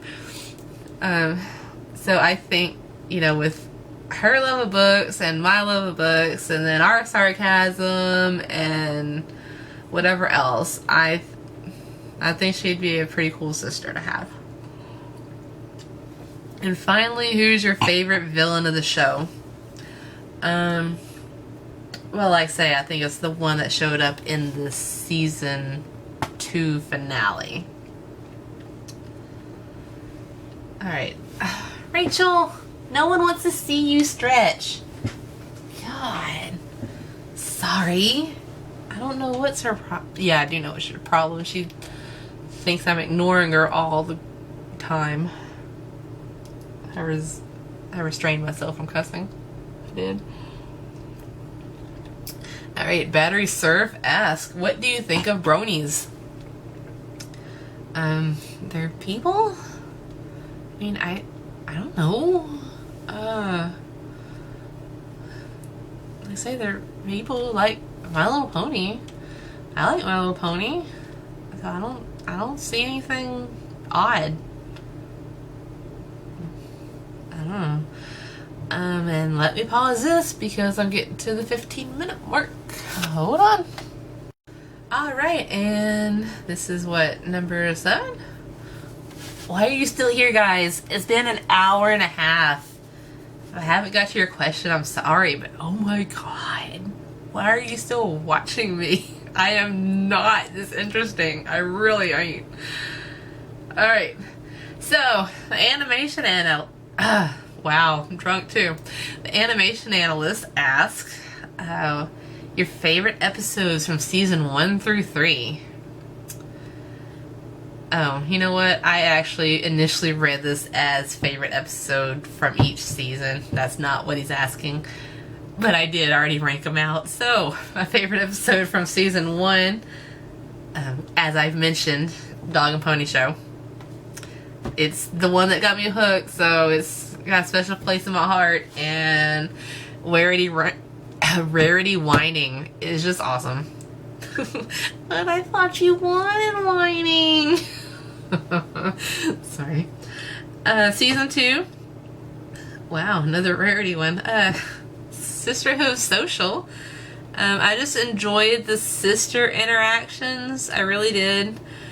Because, I guess I saw both of them in kind of my own sister interactions. I mean, sometimes my sister and I could act like Applejack and Apple Bloom. Just, oh yeah, hey, you know, best friends ever. And then other times we'd act like Rarity and Sweetie Belle. Like, oh, what the crap are you doing? And just snipe at each other and, you know, all sorts of things. And wow, I'm getting a battery blinking sign over there. So, let to see. I do got a spare battery, but I don't know that it's all charged up. Oops. But, yeah. And then number 3, I went with Sleepless in Ponyville. I thought it had a lot of development for Scootaloo, and had the CMC, but they weren't being the CMC. They were being like this. They were being younger sisters. So it was kind of a neat dynamic. Kind of see everyone there together, and then we also got to see Luna and see her coming into her own, I guess. And so I did enjoy that episode.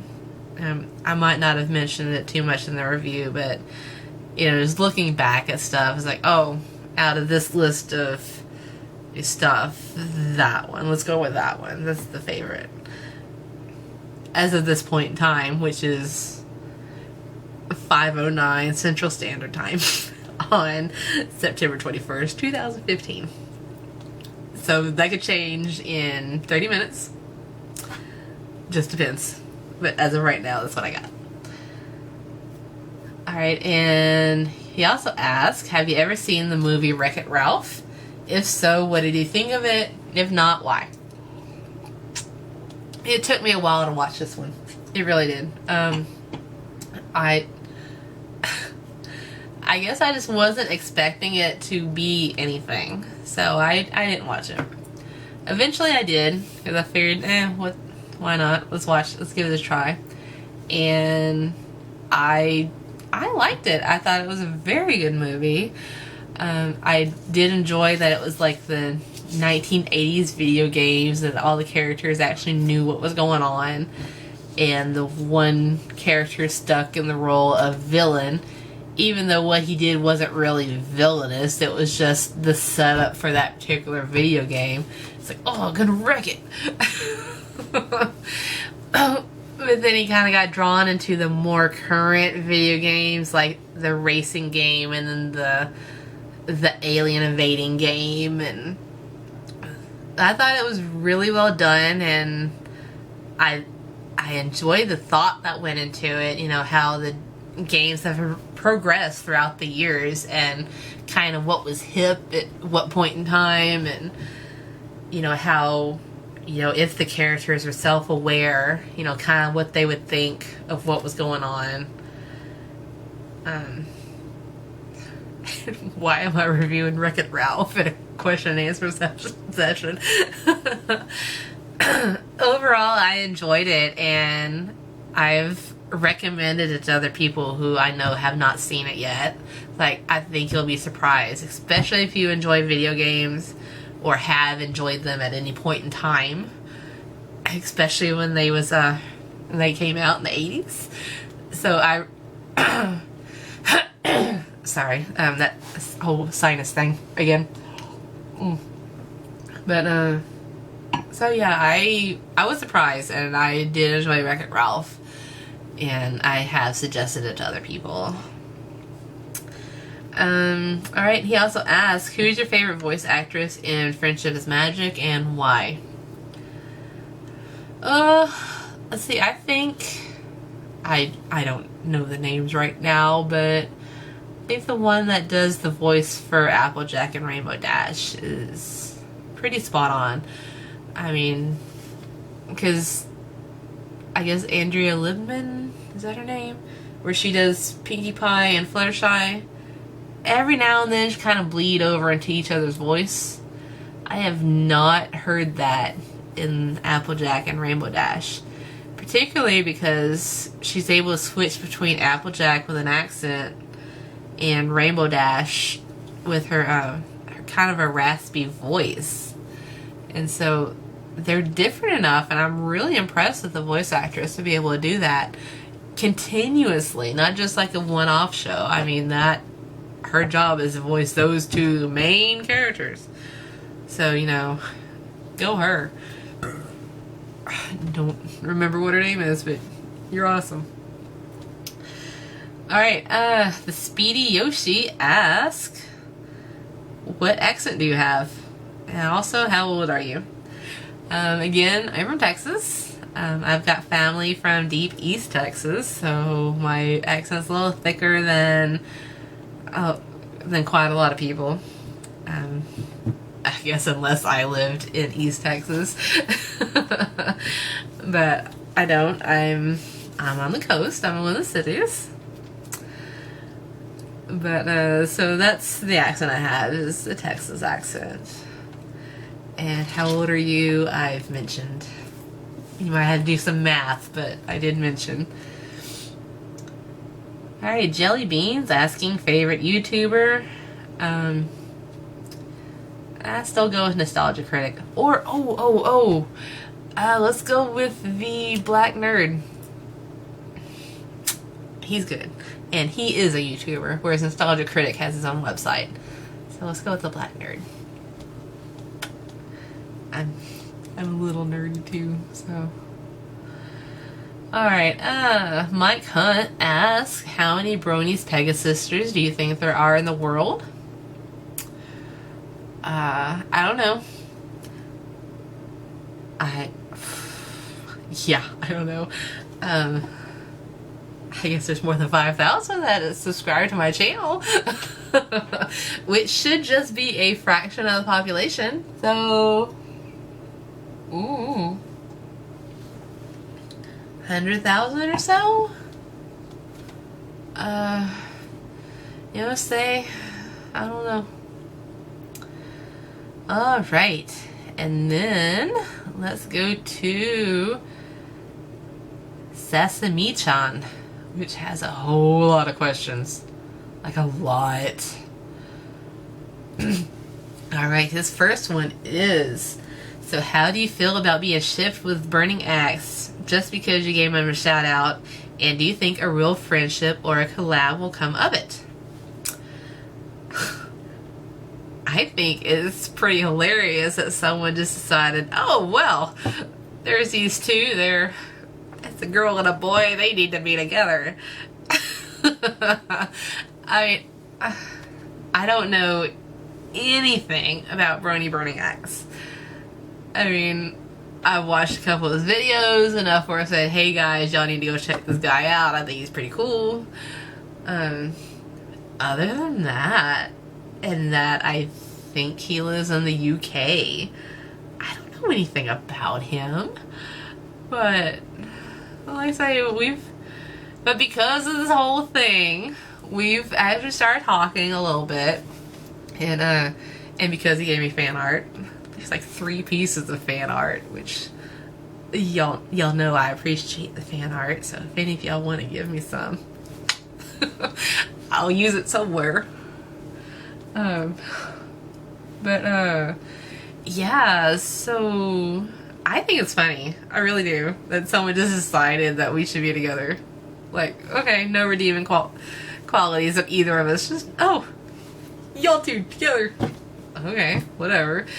So, like, I think it's funny. I think he thinks it's funny. So we're just kind of going with it. Whatever. He also, he was also asking, do you think a real ship or collab will come of it? We've been talking back and forth, so that's going to be a step towards friendship, right? So it's possible, and we are actually speaking of some collab things to do together, so that's actually in the works. It's in the works. Because we decided, why not? Let's embrace the crazy. Next question is, why are there so many songs about rainbow? I can only imagine it's because rainbows are made up of every color of the rainbow. So they're kind of inspiring to some people. Oh. He also asks, you reached season 4, episode 15. When we reach season 5, episode 15, what do you want to see happen in the rest of the episodes up till then? Pitch your own plot ideas and see if you're right. Well, number 1, they need to get the keys and get that stupid box open. Because they hadn't even mentioned it since like the 3rd episode this season. It's just like, okay, we need to do this, but later. Whatever. But I do think all the rainbow things going on has something to do with it. And again, trying not to spoil anything. But I don't know. But they need to get that box open. And that castle of the 2 sisters that they keep going to, are they gonna do anything with it? Because I know they started cleaning it up, but I mean, really, since Power Ponies, I don't think they've been back. I know Twilight's gotten some books out of the library, which I don't blame her, but I still don't understand how all those books are still there after 1,000. Well, I'm assuming it's been abandoned for 1,000 years. It's been abandoned for quite some time to be in those ruinous states. But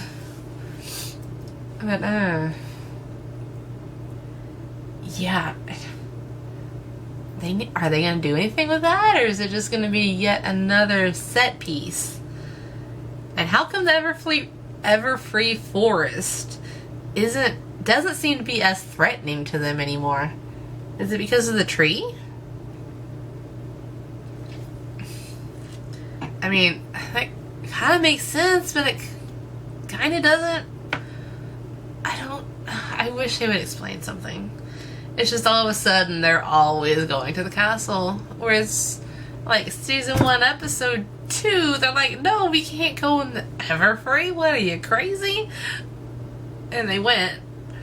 And they've went other times, but now it's like, oh, we're going to stroll in the park. Oh, we're going to go through the Everfree.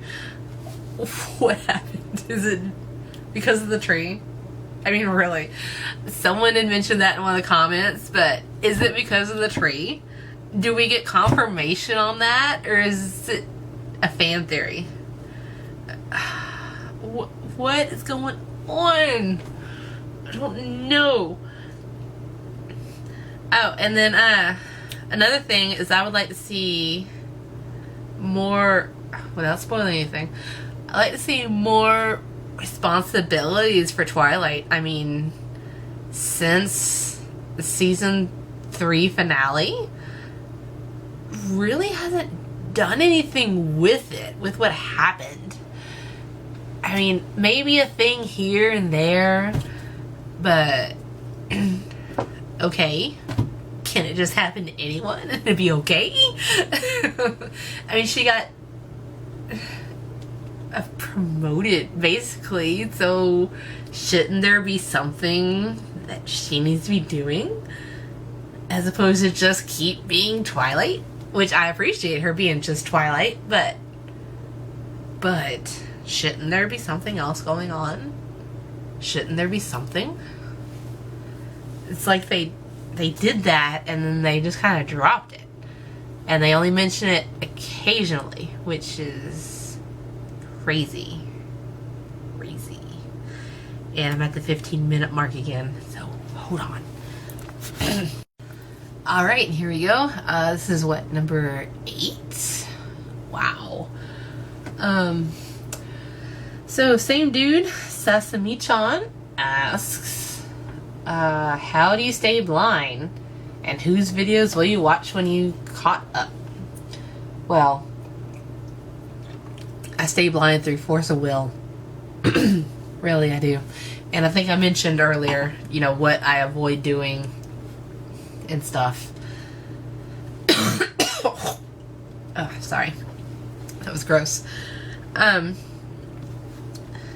whose videos will you watch when you caught up? I don't know.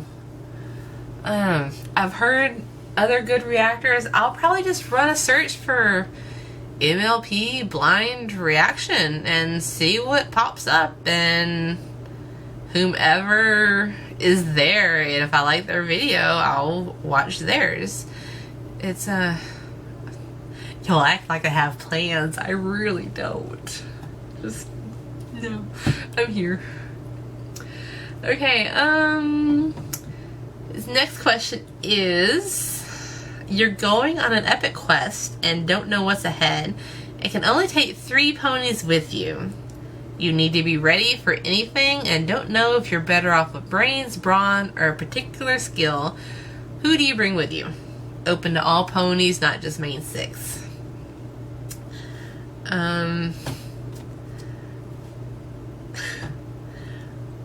Any 3 ponies. Well, to solve all my problems, I should bring Celestia, Luna, and Twilight. That should handle everything, right? But in the spirit of the question, I'll go ahead and back that down from the reigning monarchs, diarchs, the reigning ponies, and go with, let's say Twilight, Applejack, and Rainbow Dash. Because, you know, Twilight can do all sorts of magical whatevs. Applejack, I think she's got a good head on her shoulders. I think she can, if she sits down with it, she can, you know, have common sense, kind of figure out how to get out of whatever situation. And Rainbow Dash is like the action girl. Action filly? But, so I think between the 3 of them, should be able to do what else. Maybe. I'm sure there's some situations where those are the 3 worst ponies to pick, but if I don't know what I'm going into, but it's some epic quest, those are the 3 I would go with, I guess. He also asked if you could rewrite any moment of any MLP episode or movie with a species change of the cast, what would you change the cast into, and what scene would you play out? That is an odd question. Odd. Just let you know, odd. Aren't they being ponies enough of oddness? I don't know. I would kind of like to see one of the humans in the Equestria Girl world come to Equestria and be a pony, as opposed to Twilight being a pony and turn into a human. I think that'd be funny. But I'll have to pass on that question. Next question is, what is the weirdest cutie mark? Having not seen all of the cutie marks in Equestria, I probably couldn't answer that. I don't know. I don't think that any of them that I've seen are particularly weird. They're just there. I don't... Pass. If you were at a slumber party playing Truth or Dare, the main 6, what questions or dares would you give each pony? Didn't we see this? And, oh, the one with Applejack, Rarity, Twilight, Slumber Party. Look before you sleep. I know it's not all of them, but... And the thing about Truth or Dare is you kind of want to do that in the spirit of the moment. You don't want to have to think things through like that. Pass. Next question. He's got a lot of questions. If you had a chance to live in Equestria, but had to start off as a foal, who would you want as your home, your parents, your childhood friend, your bully, your teacher, your crush? And what monster would you want to fight when it invade your home? Wow. Well, I don't know. Who would you want as your home, your parents?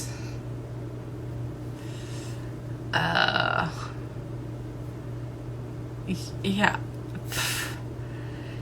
I think if I ended up in Equestria, that kind of thing would be the furthest thing from my mind.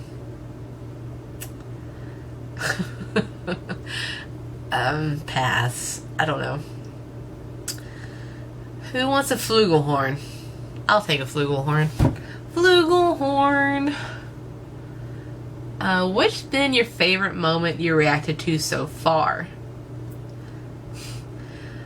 I gotta say it's the ones that's taken me by surprise, like, so bad.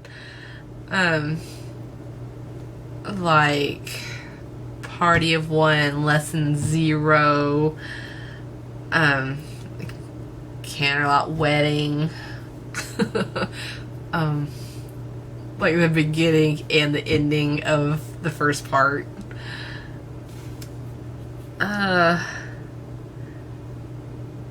Yeah, anything that just blindsides me, I'm surprised, and I would like to think that I can communicate that to everyone who's watching my videos, even without the face cam.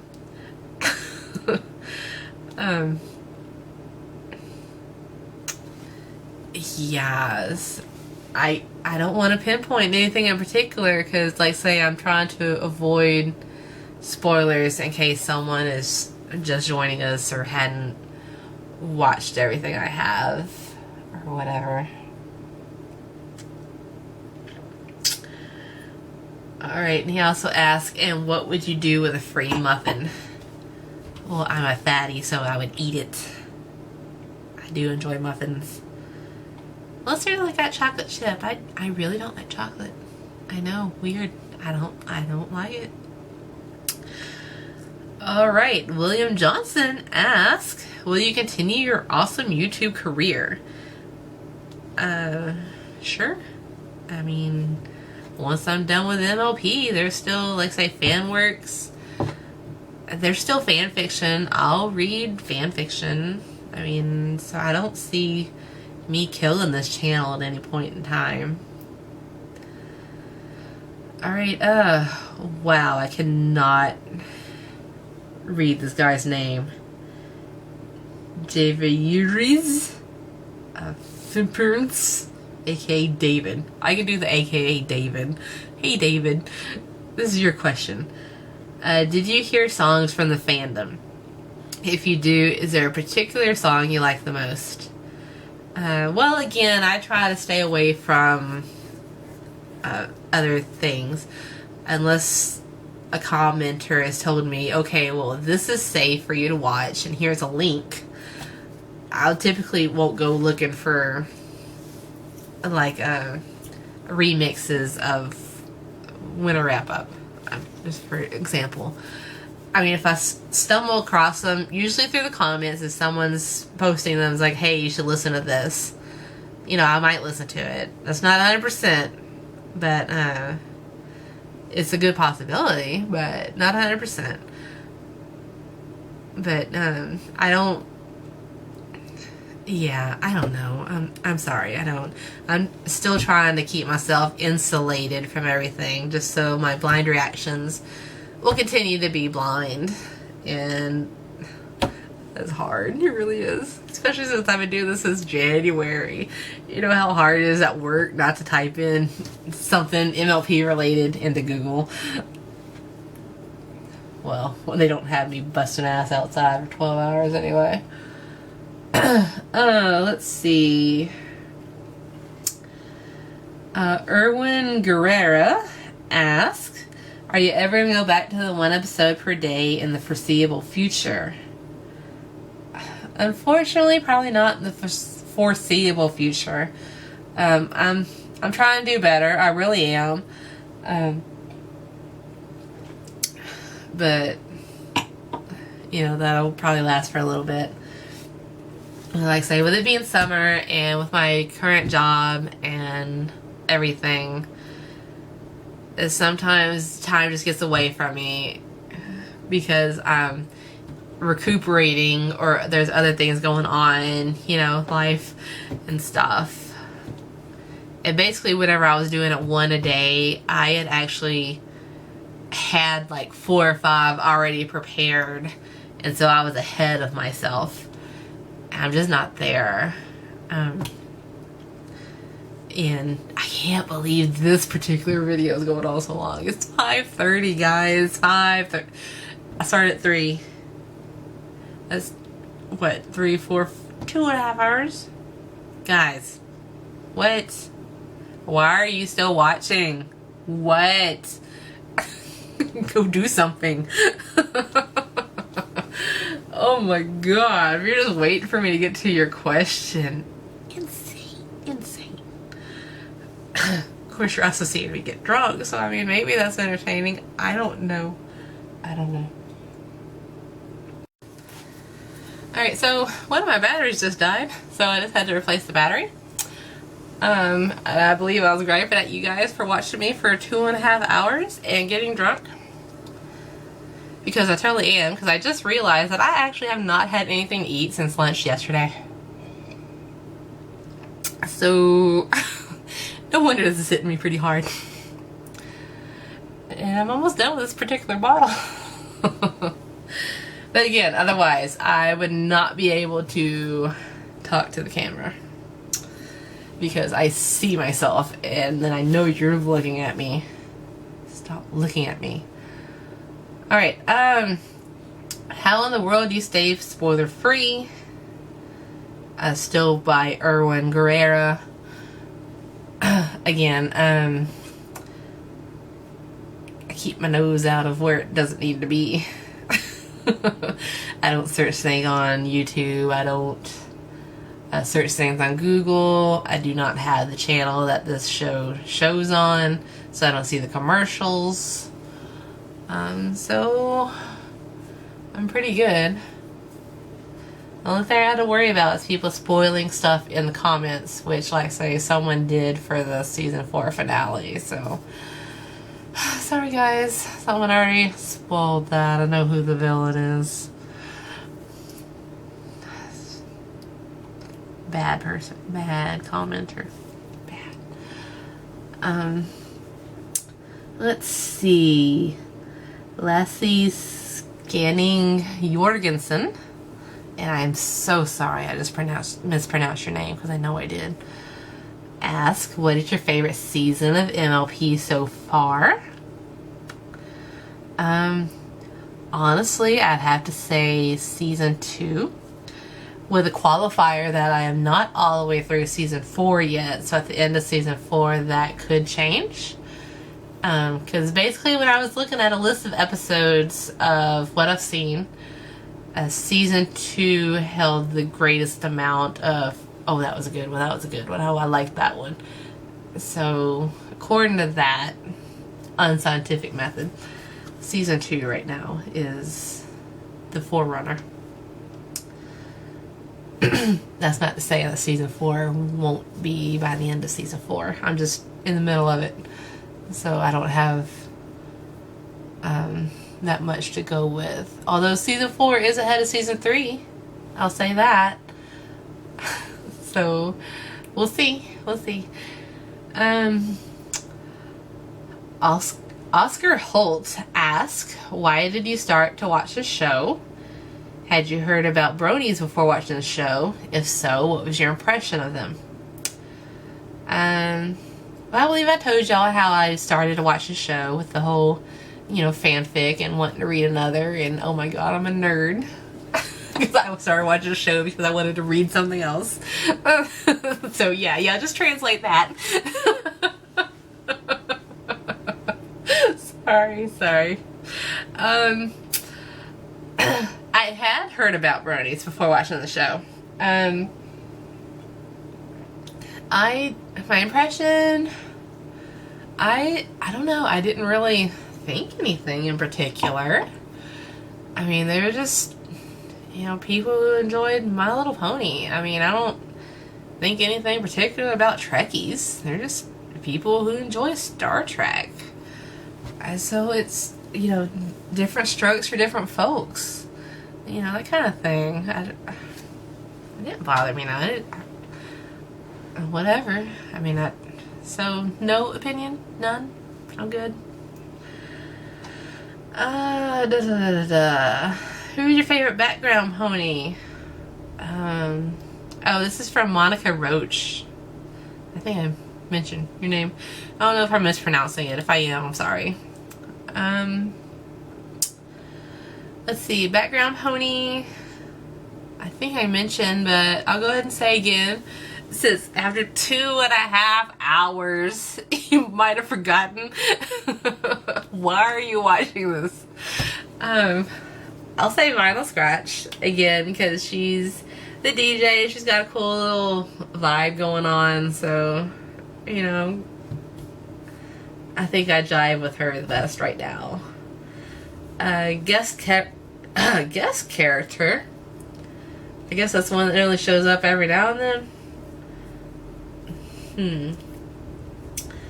Let's see. Trixie, I guess. Because I think she's an interesting pony, not person, pony. She's an interesting pony. And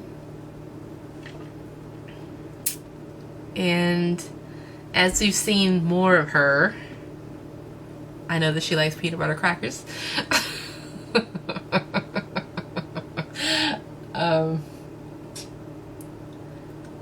Yeah, I wouldn't mind seeing another episode with her in there. Perhaps not as an antagonist. It'd be nice to see her as, just kind of passing through and wanting to, just wanting to make amends or something and doing something that way. So yeah. Who's your favorite pony's color schemes? Color schemes? I don't know.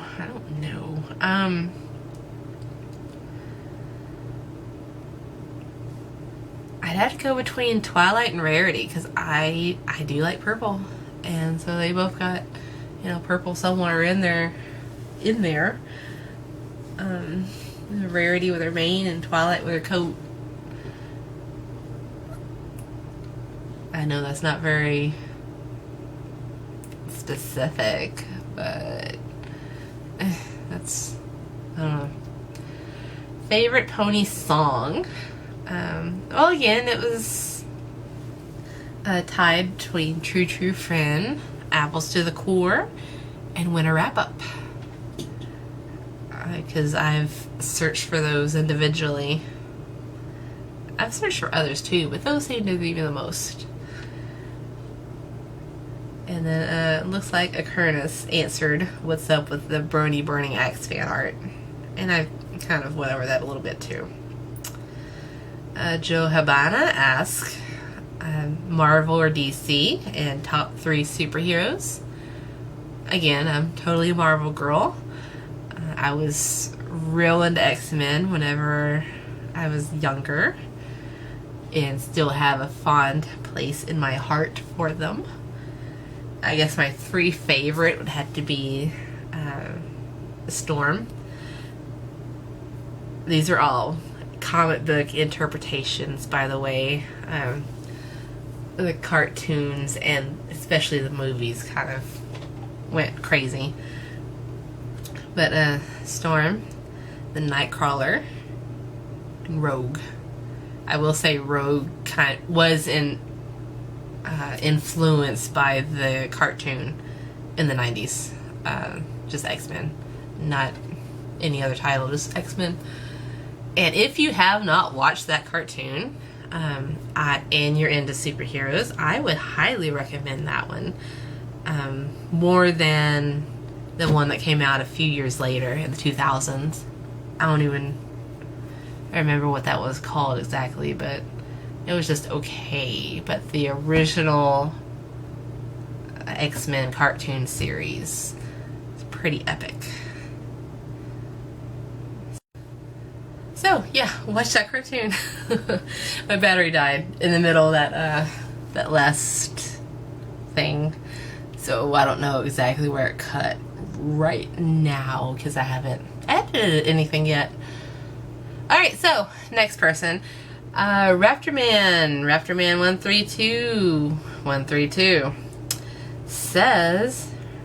asks, if you have a choice to see either hippogriffs or Australian ponies to appear in a future episode of MLP, which would it be out of the 2 and why? I'd have to go with hippogriffs because I'm not sure what Australian ponies are supposed to look like. At least I know what a hippogriff is. Then he also asks, has there ever been a time when you wish you could freeze frame a single moment of your day, look at it, and say, this is not my life? I guess actually there has been a point where I did that.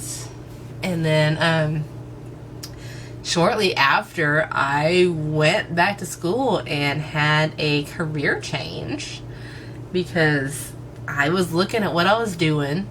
I wasn't happy. I wasn't making any money. I mean, at least if you're miserable but you're making money, it kind of all evens out. But I wasn't doing it either, so I was like, something's gotta change. And so I went back to school, and that's how I ended up working in a chemical plant. Which, even though, I got long hours and they switched from days to nights to whatever else, it's actually a lot better for me than what I was doing, and the pay is a lot better. And so I'm happy. Yeah, I'm happy. Even if my schedule is wonky. But, that's one of the reasons why they pay me the big bucks, right? Alright, and then, have you ever thought about writing your own MLP fan fiction? If so, what would you make and write it about?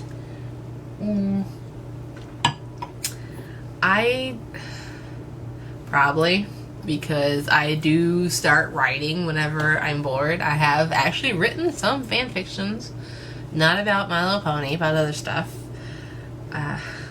Y'all don't want to know. Yeah, y'all don't want to see it. So, probably I haven't sat down and thought about anything yet. So I can't answer that question really. But yeah, probably eventually. I'd actually want to read a few beforehand, just kind of see, see what the flavor is, I guess. Let's see. We've got another question. Brony Burning Axe asks if he'd like me to draw another picture of our OCs. I kind of already answered them in the comments because, I wasn't taking it seriously. And pretty much the answer is I'm not going to say no to fan art. If you want to send me some, send it to me. I'm good. Someone else asked in those comments where to send it. If you want to post it online at your DeviantArt account or ImageShack or PhotoBucket or whatever and send me the link, that works fine. If you don't want to do that, you can contact me in messages and I can send you my email address so you can send it to me directly. But yeah, so that's that. Let's see, that's not a question. That's not a question. James A. Williams asks, who's your favorite supporting character so far? Supporting character. Spike count? Because he's not main 6. He's not CMC. He's just there. But I like Spike. I do like Spike. So if he counts, that's my supporting character. Vote. If not, can I back up to the CMC? Even though they're not one character. But I mean, they're also not the main cast though either. They're the sisters and the outlier who wants Rainbow Dash to be a sister. But yeah, so Spike's my favorite supporting character, even though he should be a main character, and I'm disappointed that they don't consider him as such. Especially because he lives with Twilight, and he was pretty much her first friend, or at least a long time friend, and she's taking care of him. So I don't know. Alright, and he also asks, which are your favorite and least favorite episodes again so far? Well, if I'm going to be consistent with this particular video, the favorite is Dog and Pony Show, and least favorite is Mysterious Ne'er-Do-Well. Of course, like I say, that could change in 30 minutes time. But that's just what I came up with beforehand. But I do think Dog and Pony Show is gonna be like the top of my list. Like forever. I don't know. Other ones maybe more epic or more cool, but that was the one that drove me in, so it's got the little heart spot. And then he also asks, do you find it strange that everyone's shipping you with Brony Burning Axe? Yeah, it's a little weird, but it's cool, whatever. I don't understand. I mean, the only thing that I know of that we have in common is we're doing blind reactions to My Little Pony Friendship's Magic. We don't even live in the same country. Talk about a hindrance to anything developing. Not to mention, I think he's at least, I know he's at least 10 years younger than I am. Which, I don't feel like a cougar. Oh my god. I don't know. But, right now I think it's funny. And, he's running with it, so what the hell, I'll run with it. And why are you guys still watching this? It's 6 o'clock. It's been 3 hours. 3 hours. But on the plus side, this is the last of that particular bottle of wine that opened before we started.